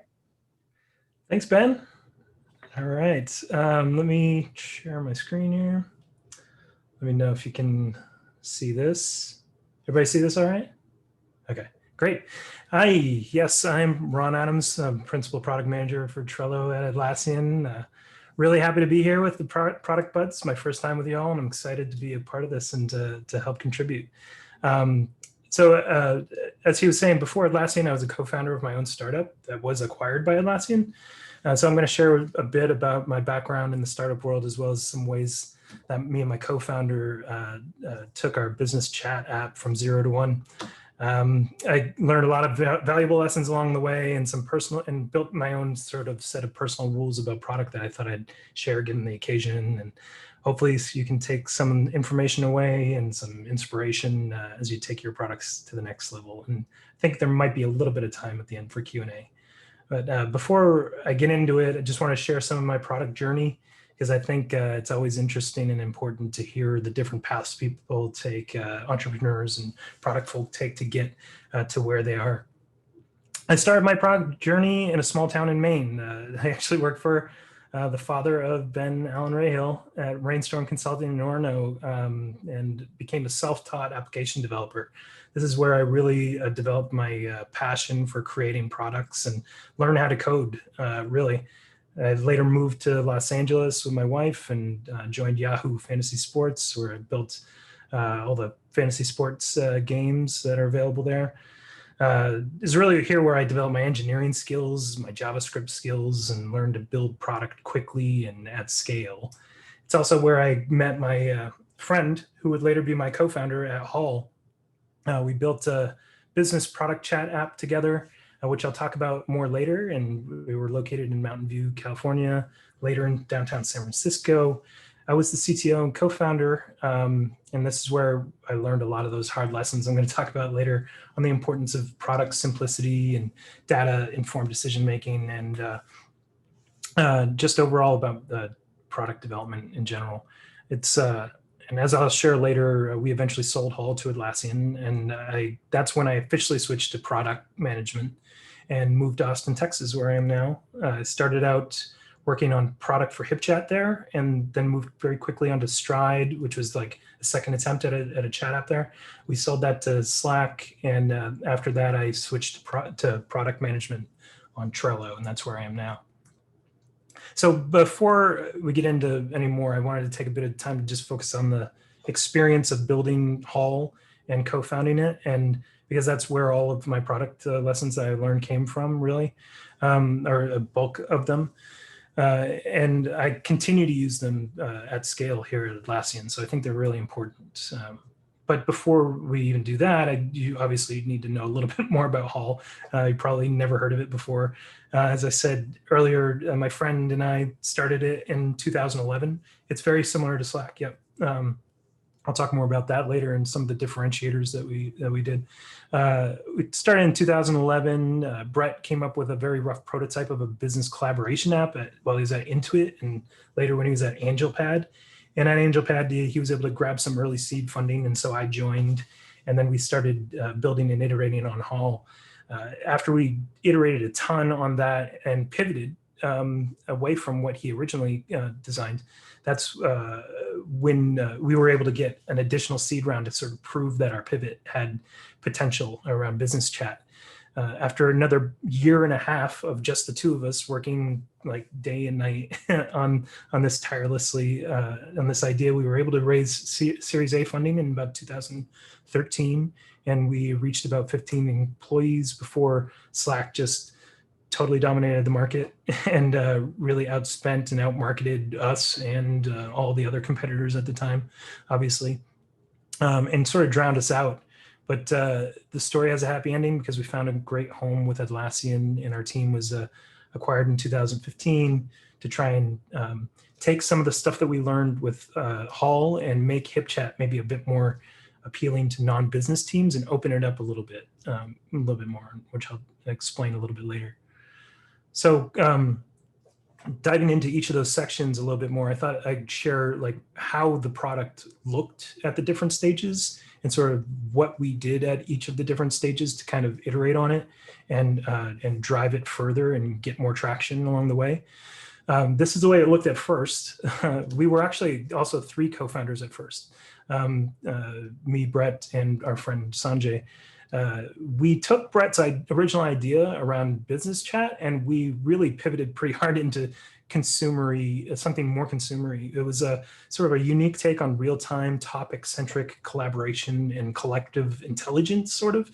There were these real-time elements at the top, these apps that we called them, real-time polls, real-time rankers, collaborative rankers.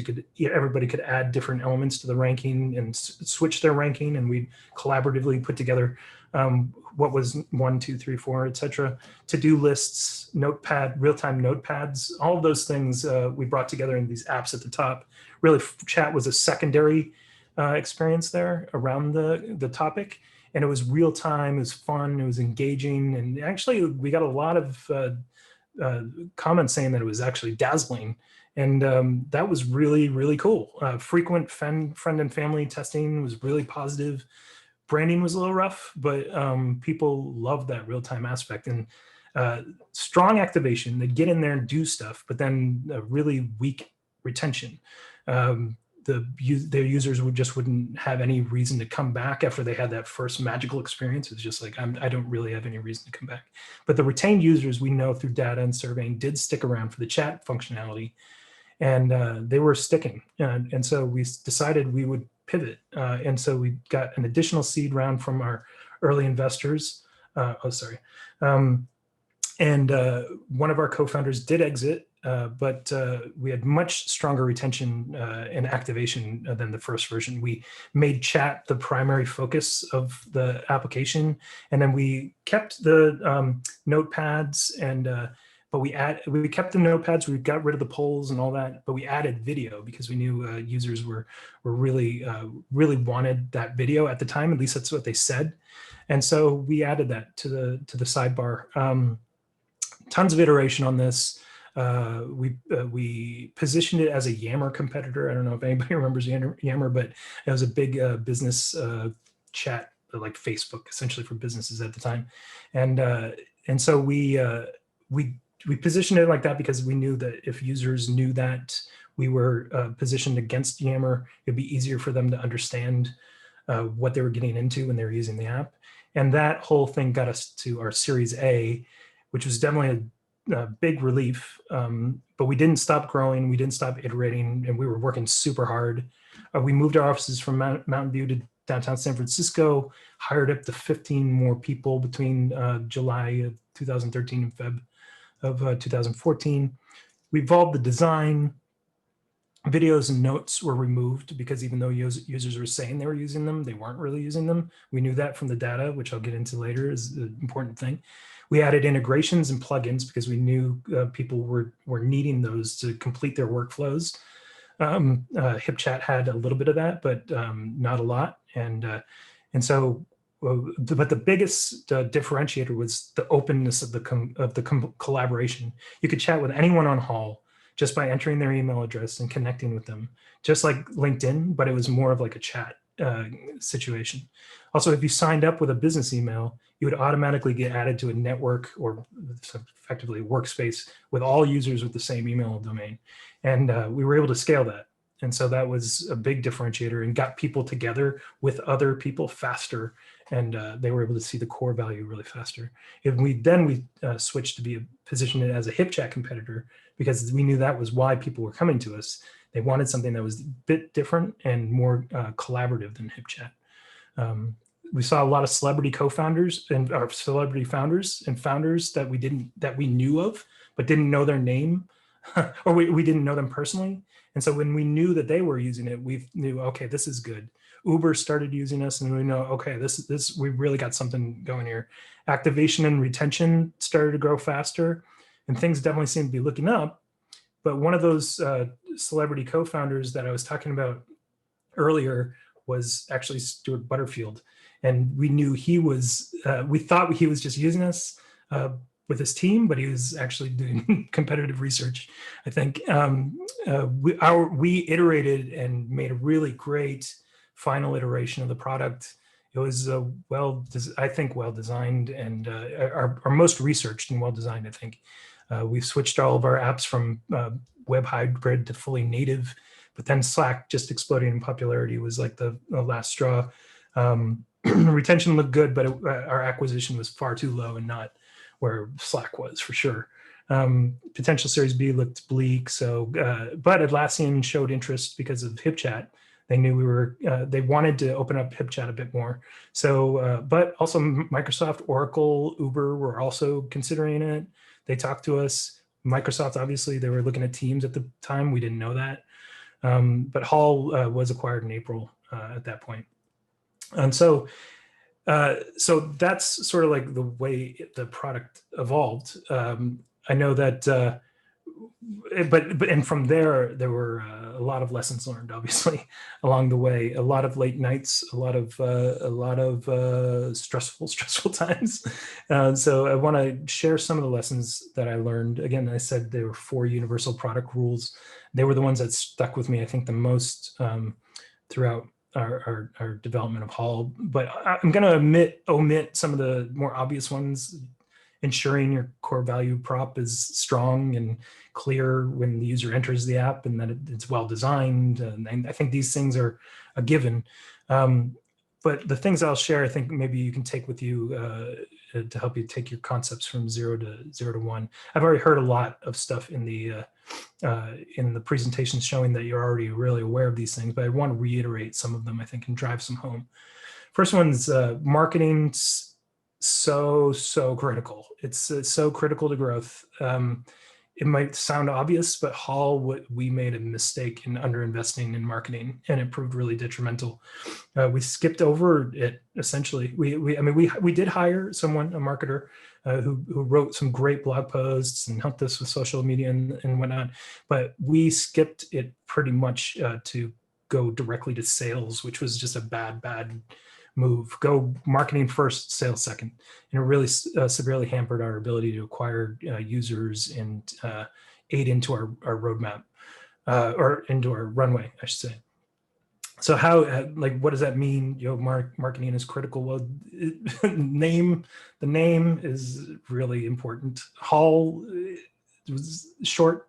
We were able to get hall.com. We were really excited about that, but super confusing. It conveys a sense of like, I'm going through a hallway, maybe going to different rooms and chatting with people, but that didn't really translate. It was bad for search optimization, wasn't really intuitive with customers. Slack was obviously a better name, spoke directly to the customer and was fun and enlightening, had a really good voice to it. Atlassian, we came up with Stride, and I think that was a really great name, but it was after months of debate and consideration. Also, you got to carefully craft marketing pages and your press and your PR. You got to know who you're speaking to, whether you're a startup or a PM in a more mature product. Ensuring your user-facing public material is just clear, concise, and speaks to a very specific customer. And I'll talk more about how to get to know that customer better later. It's incredibly important that you, because it sets the expectations for what they will receive once they enter the app. You got to make sure you maintain, in PR and whatnot, you should make sure that you mention competitors who might be more like you in press, so that you can leverage that brand awareness to ease users' understanding of what your product is supposed to be about. Then also just find scrappy ways to spread your brand. Find places where other products might be mentioned that are like yours on the internet, and just try to figure out ways to get listed alongside them. Add your product to every product comparison site on the web or whatever. Find those places, create comments, get your friends and family to comment along well as well, and rate your stuff. Create blog posts and ask your network and to share them across Hacker News, LinkedIn, Reddit, et cetera. Attend conferences, trade shows if you can. Just definitely get alongside your competitors if you have them to get your name there. Rule 2: if it feels too complicated, it is simplify. I think this applies everywhere. Definitely applies to Atlassian. We use this this mentality all the time. It not only helps you scale your business and minimize the number of people required to maintain your product when you keep things simple, but it also benefits the end user, obviously. And so you really want to simplify that marketing message. Going back again, create a one-line marketing pitch that you can reuse across all platforms, tweak it, hone it, iterate on it, test it with your network, friends and family. Be sure to ask your customers, though, and most importantly, what they think about it through testing and surveying. Simplify your onboarding. Get your onboarding flow down to as few steps as possible. Ensure customers can access the core value of your product as quickly as they can. Sometimes you want to educate users and you want to guide them to it sometimes, like that's totally legit, but don't start there. Start with trying to get them to the core value as quickly as possible. Add education and guides and whatnot along the way as a last resort, but can be important. And obviously stuff like Pendo out there, free solutions and tools that you can use to do that if you need to. Simplify, but most importantly, simplify the core product value, right? It all started off with chat as a secondary feature. We had all these bells and whistles all around the chat, but everybody wanted to use the chat. And we slowly took away the little auxiliary features when we knew people weren't using them, but because they were just distractions. People would explore the app and not just like invite their friends in and get going. User testing and data showed that people just wanted to chat and communicate. This is typically also like a side benefit of that is reducing engineering complexity as well, so you can iterate faster. So that's another big benefit there. Track and iterate on your funnel. This used to be my top rule. This was incredibly important for us to make critical decisions around pivoting, features, obviously, the backlog grooming and whatnot. But also, this is a weakness I frequently see with PMs, especially at larger companies, is that they understand that they should be data aware, but doing it, getting the data and figuring it out is usually something that they consider later. If you're not aware of how your users are actually engaging with your product, then you're working with a blindfold on, really. And so the biggest thing is just develop your data muscle. If you haven't already, get in there and figure out what users are doing with your product. From the start, instrument it. There are free tools out there, Mixpanel, Heap, Amplitude's my favorite. You can just like start instrumenting ASAP so that you can get used to instrumenting, just the whole thing, the whole idea of instrumenting, creating and tracking and reporting your funnels. Just make that part of your process and know your product conversion rates. And this dovetails into pirate growth. Understand pirate growth inside and out. Read all that you can about the R framework, acquisition, activation, retention, referral, revenue. And when you're building a small startup, revenue obviously comes last, and you want to focus on the first few steps and get that maybe the growth loop going, the first 4 sections. Referral can also come in many forms. It usually comes in the form of invites, but it can be word of mouth if you have a really great product, and word of mouth is obviously the best referral. But this idea of like being educated on pirate growth will help you no matter what type of organization you work for. So get right in there and read more about it. And then define your conversion metrics early and make them holy. Like create at least one conversion metric for each part of that R framework journey. Work hard and creatively to like drive those numbers up and make them your OKRs. Establish some sort of viral loop measurement if applicable, and then just make your referral systems help drive your methods of activation.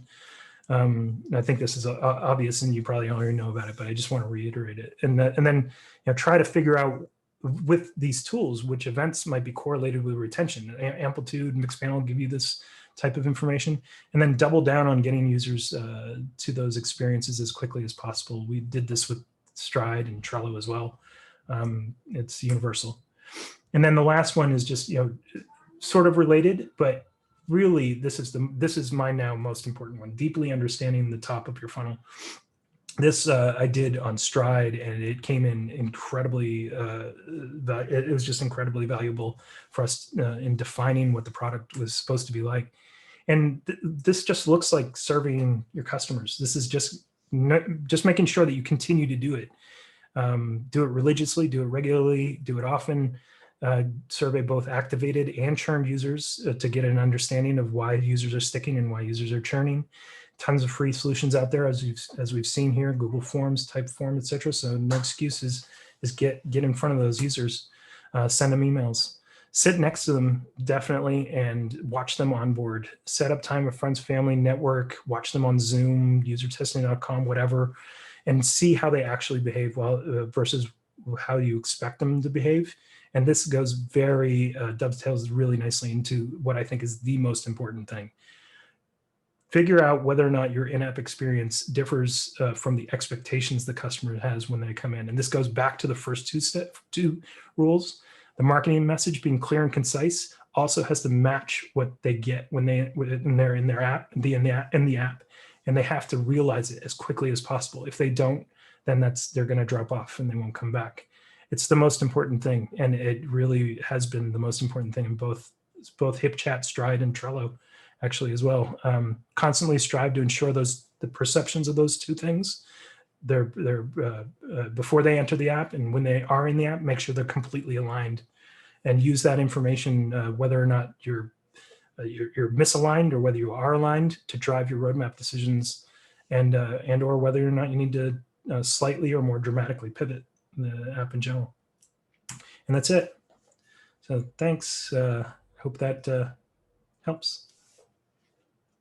Thanks, Ron. That was pretty awesome. I think we have maybe a couple minutes for one or two questions. Back to you, Ben. I believe Grace dropped a question in the chat. I'll just read it here. How do you keep the morale of your team high and keep your own head up when you see sorry, competitors? I muted my audio. Oops. All right, now I'm back. Can you hear me now? Now I can hear you. Perfect. So Grace was asking, how do you keep the morale of your team high and keep your own head up when you see competitors like Slack exploding or your co-founder leading, metrics lagging? Like how does that work within your team? Oh yeah, that's a tough one. I mean, I think the biggest thing was having great company values. Our company values were, I can't remember them all off the top of my head, but they were all fairly well aligned actually with Atlassian's, and Atlassian's company values are amazing. Everybody at Atlassian loves those values. And so that was huge for us. It actually attracted people to us because we put them on our website and publicly made them available. We hired the people that align with those values, and those values supported one another. And I think we all were in good spirits even after the Slack stuff went down. We all joined Atlassian together. A lot of them left fairly soon thereafter, but we're friends for life. Yeah.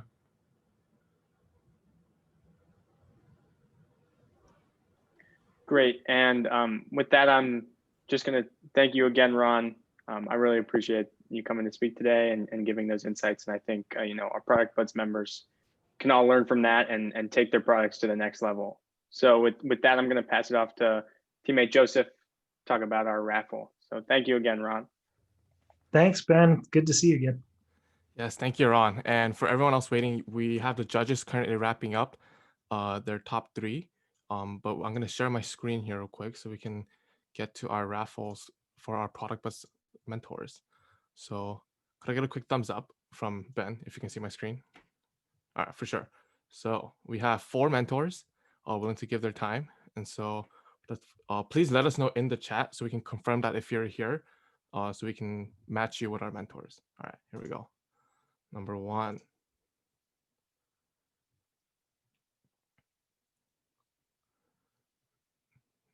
David? I think I saw David. Oh, just kidding. Veer. Is Veer here? I can't view the chat right now for some reason. But I'm here. Veer? Okay, perfect. Thank you. All right, moving on to our next match.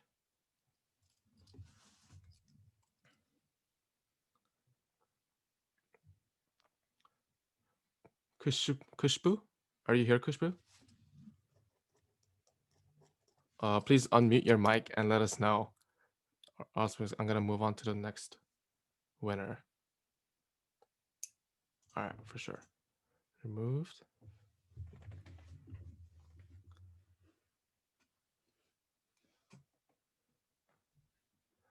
Akshaye, are you here? Please unmute. Yep, I'm And here. let us know. Okay, perfect. Thank you. Let's see, remove. All right, 2 more winners for our mentors.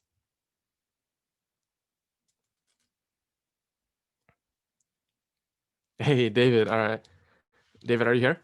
Yep, second time's the charm. Perfect. Okay. Remove, and then let's go to our last one.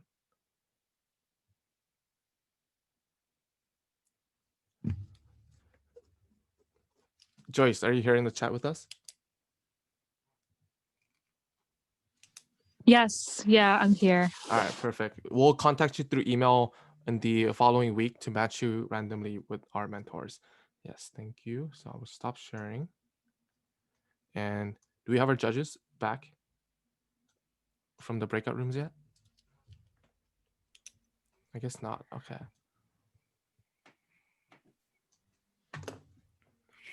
So our judges are currently just debating between top two, 1 and 2. So definitely, I guess everybody has seen today how competitive it has become. To at least my surprise, because this was merely 48 hours, and even like a lot of APM interviews, PM interviews you get case study assessments which go for like a week. So you guys did really good job. I mean, like for judges to take so long. So we'll just be waiting for a minute or two and they'll be back soon. In the meantime, does anybody want to talk about their experience participating in Project Jam, Protothon? And if you might have participated in the last Project Jam, do you have any thoughts on how was it to be for you as a participant to work throughout last 3 days to work on this project? I'd love to share. Go for it, Veer. Yeah, so the Project J experience was ultimate. The logistics set up by the team was like the best that I'd ever seen in any such a event, even better from all the hackathons that take place. And I definitely learned a lot, even though we didn't get selected. I learned so much that I didn't learn in the entire last 2 weeks or so. So yeah, I learned many new processes like taking out the data from user research and actually finding insights and analytics from that, and building glide apps and doing stuff, and also working with a cross-functional global team and working on different timelines and staying up at the night. So this was also my first time when I stayed up the entire night to work on something so cool. And yeah. That's awesome, Veer. I think I'm reading in the chat that it's similar to a lot of people here. Thank you for sharing this. It was definitely wouldn't have been possible without our judges, without our speakers. So if you thought that if there was any value that you earned throughout last 3 days or throughout this week, feel free to share this on LinkedIn. And this is more to appreciate your mentors and the speakers, because as everybody knows, Product Buds is not a company, it's more of a community, and everybody's taking out their free time to give back to the community. Who knows, like within 3 years, all of you might be a good product manager somewhere doing really well. So you would also feel like, okay, somewhere somebody helped you out, so I'll give you back my time. So feel free to do that, and also kind of share it in the Happy Feels channels on Product But Slack after this event. If you liked it, you didn't like it, what were your experiences, so that everybody else kind of knows what to expect if they would like to participate in Project Jam later on. Now I'll hand it off to Grace if she has any last comments, and would just quickly check in with our judges till then. Yeah, this was such an amazing experience organizing Project Jam. This is our second time hosting this event. And the last time we hosted it, we actually had some of our teams go on to continue developing their product and actually getting involved in some venture accelerators, and just seeing like the impact of this event, even though it's just 48 hours, like I am 100% sure that all of you are going to, if not continue the project that you've developed here, maybe start your own project, become future product managers, product designers, marketers, whatever it may be, which is like so inspiring to see. And actually, are there any like other Project Jam participants that like you actually did feel like you developed skills that you feel like you can apply to future like PM interviews or PM jobs, and you want to unmute your mic and share with us? I can definitely, I definitely back up that statement. I feel like I learned not only like different, throughout the workshops, you know, different tools that we can use, but really being forced to use them in the X amount of time really allowed me, I guess, to play around with them, as well as learn from my other teammates who had much more experience, or whether it be in the case study or within the actual like designing on Figma. I definitely think that's something I'm going to talk about within my next like product management interviews, as well as continue to just grow off from. So I'm definitely grateful. Thank you. Oh, Alexandra, that's so sweet. I'm so glad you felt like you gained skills and learned from your team, because that's what like this community is all about, right? Like we're not on our product management journeys alone. We're doing it all together at the same time. And breaking into PM is already super tough, right? So when you can have others to lean on, it's so heartwarming to see. Anybody else want to share?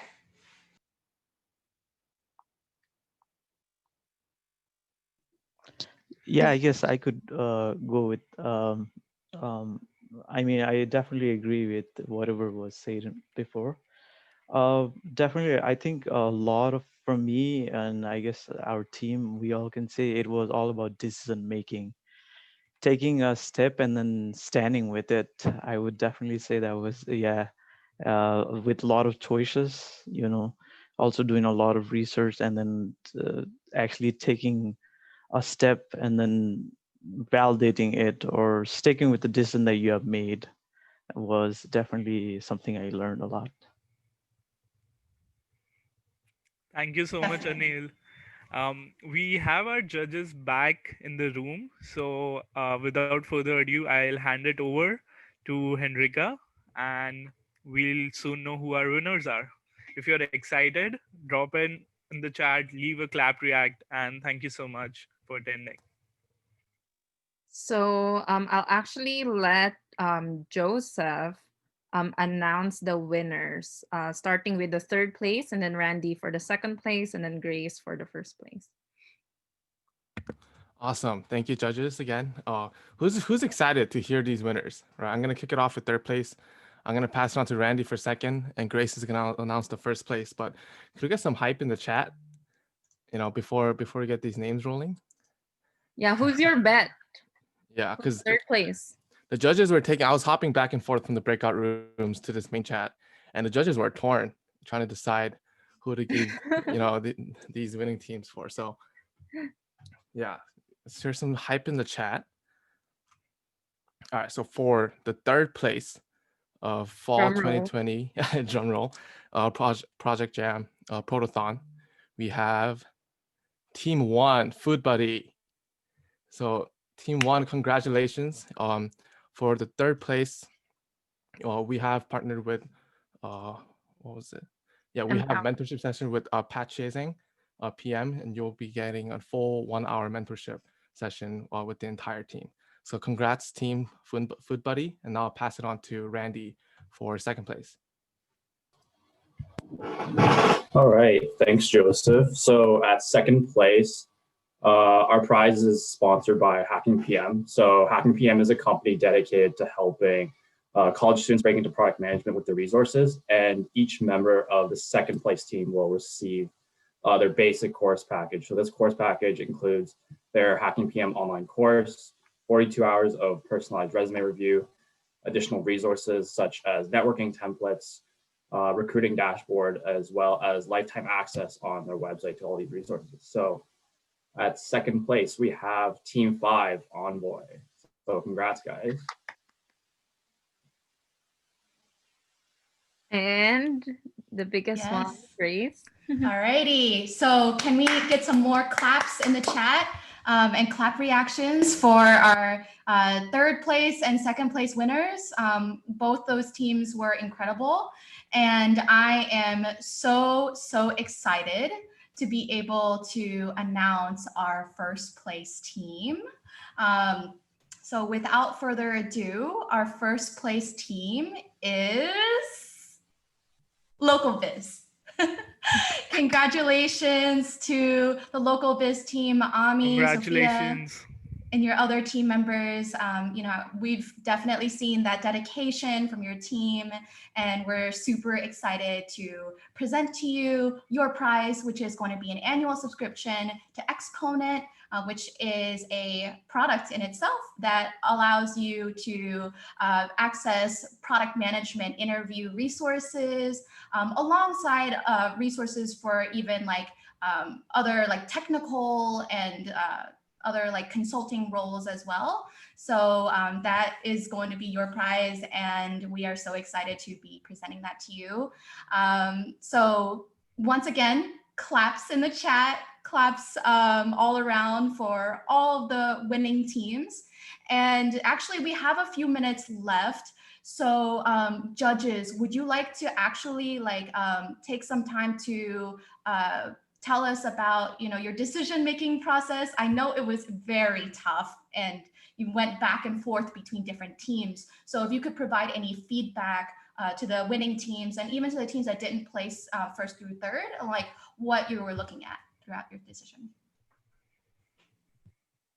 I'll jump in and just say a few things quickly. So first of all, I think everyone did a great job. It's really hard to put this stuff together and know that when you're on the other side and you're a judge, like it's also easy to make mistakes, right? Because we're going off of 5 minutes, we're going off a set of slides, and you know the little bits that we sort of latch onto and come up. But I think everyone should know that they did a great job. I think two of the big things that there was a lot of debate on was sort of the complexity of like executing on a particular idea and some of the challenges there. And so like healthcare, for example, is extremely complex. There's a lot of regulations.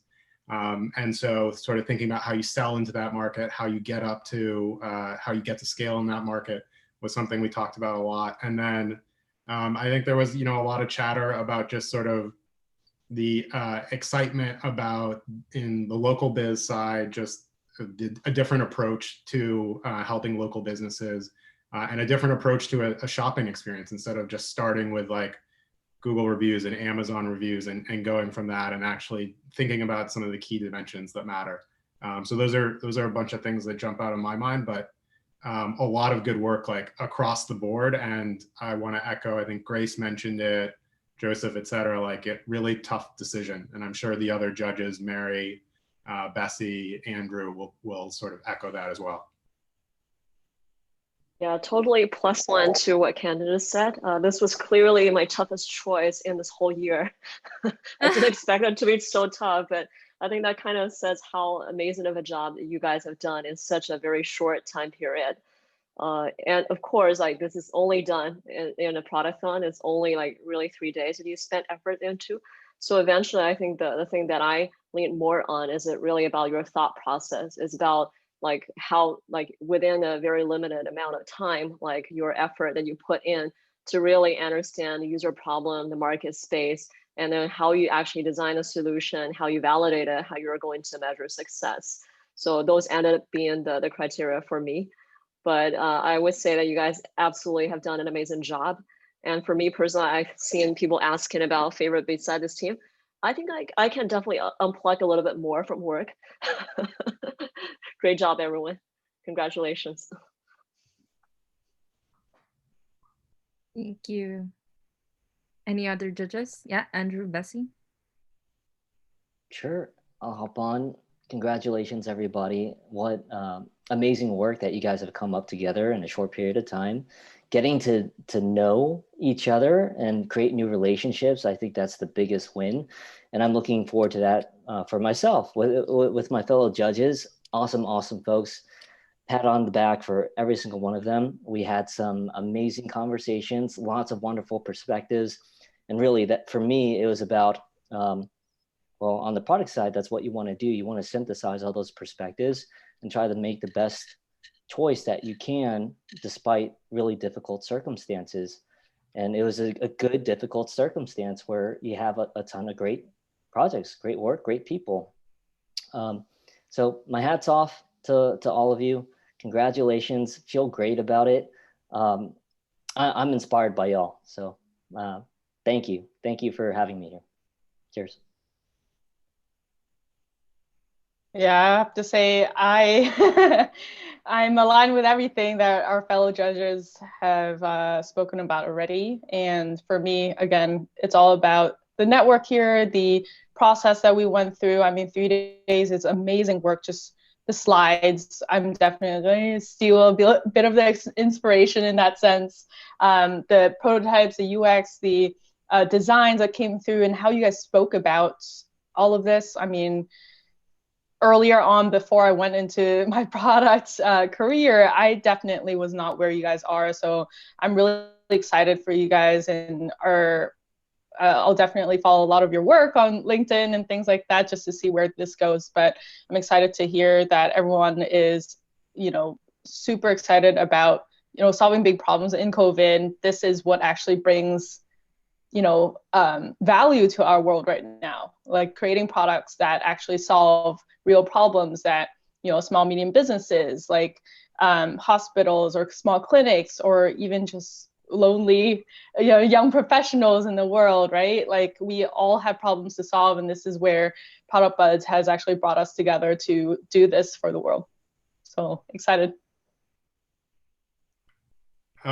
Just a few additional things I wanted to add. I was writing some notes as I heard the other judges talking, and there was a few other things I wanted to call out. One, team number one, I thought like the design of your app that you put together and sort of the narrow scoping of it was great. Like it was you sort of had a very clear use case, and sort of what you showed in the product and how it would work in the demo was really great.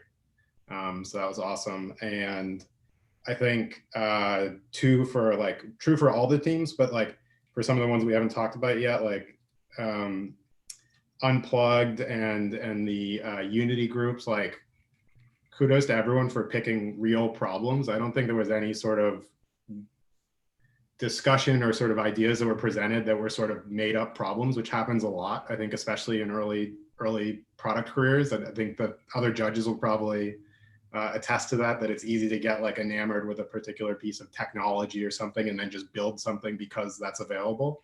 But I think all of you started from like, what is a problem here? And some were very COVID related, very topical. And I think that's really great. And then last thing I'll say is team number 5, remind the healthcare, what was the name of the healthcare product? Envoy, was it Envoy? I think one thing that was great there that you guys did that I really liked is just actually going out and talking to some of the users, talking to some of the receptionists, doing interviews. Surveys are great. They're a good way to get a critical mass of information quickly, get some quantitative information, things that you can look at.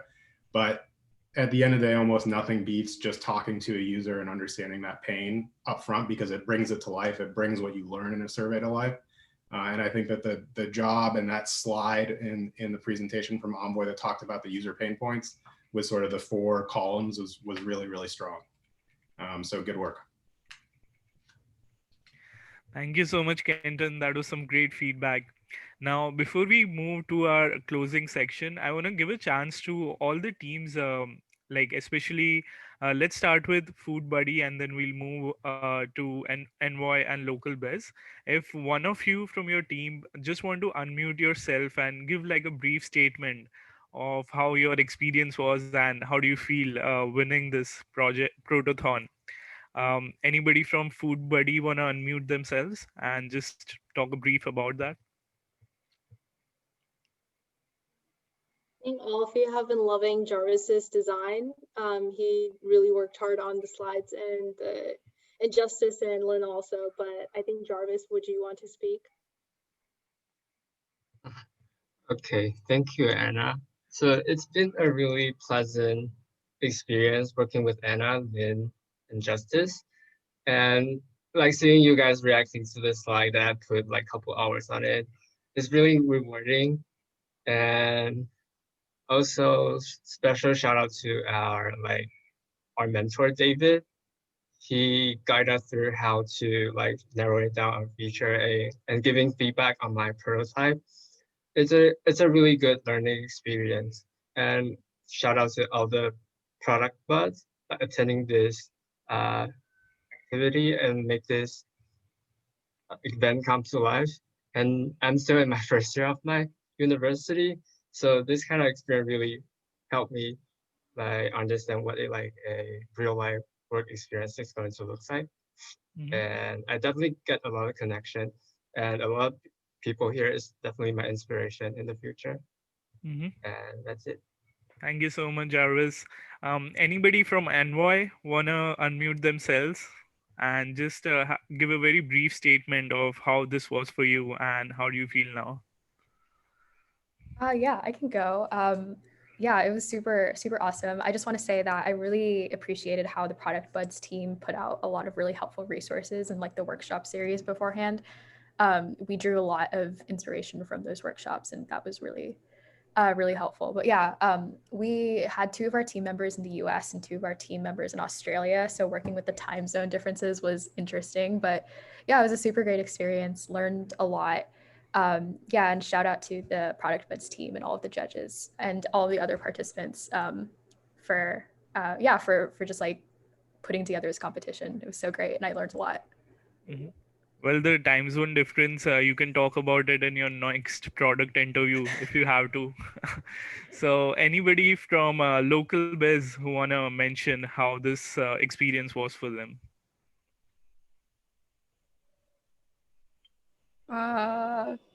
I don't know. I was pretty shocked, to be honest. Like, because the last 2 days, like, okay, the first day went well, and the second day we like unfortunately lost our product designer because she had like other like commitments. So I was a little nervous on like, oh, like, are we gonna finish everything on time? Are we gonna like get everything like to the level like we anticipated? And then I think things just worked out. Like, I guess like, you know, like you might not see it at the end of the line, but like I think like the idea was strong and the direction was strong. And we just like submitted it like right like 10 minutes before the deadline. We're just like, okay, you know, we'll see what happens. But I think we were all like really passionate about like what we were building in the beginning. Like we really liked the small business idea. So I think that passion is kind of like what like brought upon like what we did. And so I guess I'm just really thankful that like my team stuck through. Thankful to Caitlin, our mentor. She like gave us great like insight and guidance like on like areas where we should be more clear and concise or add more details to really like build that strong case we did. And then overall, yeah, just I think thank you to the Product Buds team for like organizing everything and the judges for like their great comments and questions. But really appreciated like participating because like I think for me this is my last time going to participate in like a hackathon because I'm graduating. So it's kind of like nice to like leave on a win, I guess. Thank you so much for your comments, Amy. Yeah, and that passion piece. Oh, sorry, Darsh. No, I was just gonna go ahead. I'll hand it over to Henrika for any closing comments. And yeah, I was just gonna say that passion piece is really what unites us all. You know, that's the core of the founding story of PB. All of the co-founders like myself, Grace, David, Milap, and the rest of the Product Buds team, Joseph, Darsh, Randy, everyone, really, we haven't met in person. We all live in different places, different cities, go to different universities, different time zones. But, you know, we've built this thriving community all from LinkedIn. So I guess we have Mary's company to thank for that, for building such a great platform for, you know, passionate individuals to really connect. And so congrats to everyone, whether you won a prize or not. You all should be super proud of yourselves for accomplishing so much this past week. You've gained an extended network of support group, a new project that you can showcase in your resume and in your portfolio, as well as product knowledge and skills that you can demonstrate in your interviews, and even when you land your first role as a PM, as many members in our community already have. So if you enjoyed working on this, if you enjoyed your team, keep working on the idea, pull tips from Ron's talk today on how you can take this product further into life and really continue validating and seeing where it can go. And part of your deliverable for today was a case study. So we encourage you to convert that into Medium article, share it on LinkedIn, tag us, tag the Product Buds team, tag the judges, tag your teammates, and we'd be happy to feature that in our PB Medium publication as well. And also feel free to share that in our Happy Feels channel and how you found the overall experience so far. As well, for everyone who is still recruiting season is not over. We have a Product Buds special discount code from Exponent where you can get 20% off on all your courses. So we will drop the link into the chat, but you can also find that in our website. And also please expect a feedback survey from us post hackathon. We'd love to hear what went well and what could be improved throughout this whole program, so we can continue iterating and giving you a better experience in our next Project Jam season. So again, huge shout out to our sponsors, Exponent, Hacking PM, Empower, and Consulting, as well as all our judges in this call, Kenton, Bessy, Mary, and Andrew, who has been an avid supporter in many ways. So thank you so much for gracing us today. And hopefully everyone can catch up on sleep. And before I go, I just want to give the floor to Milap for a quick statement to close this off. And Ron as well, sorry, Ron. Our speaker, Ron, for sure. So I just wanted to chime in very quickly. Sorry, I don't have my camera on. I'm actually driving. That's why Henrique took a lot of the floor. But yeah, I guess I echo everyone's point. And I guess I just want to come in from a lead for Project Jam. I guess if you guys don't know, of the co-founders, we divide initiatives like that, and I take care of Project Jam. And although there's a lot of up and down, you can imagine the strenuous effort behind finding mentors, finding judges, and everything. Just good to see it come to life and like finally finish. So, like I said before, this is definitely not the last Protothon. There's tons more to come. But if you have any feedback or any concerns or questions or whatever, please send them over to me on DM via Slack or wherever you can, because this is mainly made for you guys. So let us know how we can improve it better. But yeah, thanks everyone for showing up and coming out. I hope this was helpful for everyone. So I'll leave it at that, and I'll let you guys go. Thank you, everyone. Enjoy the rest of your Sunday or Monday, depending where you are. And we really appreciate you being here. We'll catch you on Slack and in our next event, which is next weekend, actually. So stay tuned for the details on that. And we will all see you soon. Yes, thank you so much, everybody. And again, if you participate in this, it itself is a win, because it takes a lot to take out a whole weekend and work on something. Like, even just being dedicated to that makes all of us winners. So have a great weekend, everybody.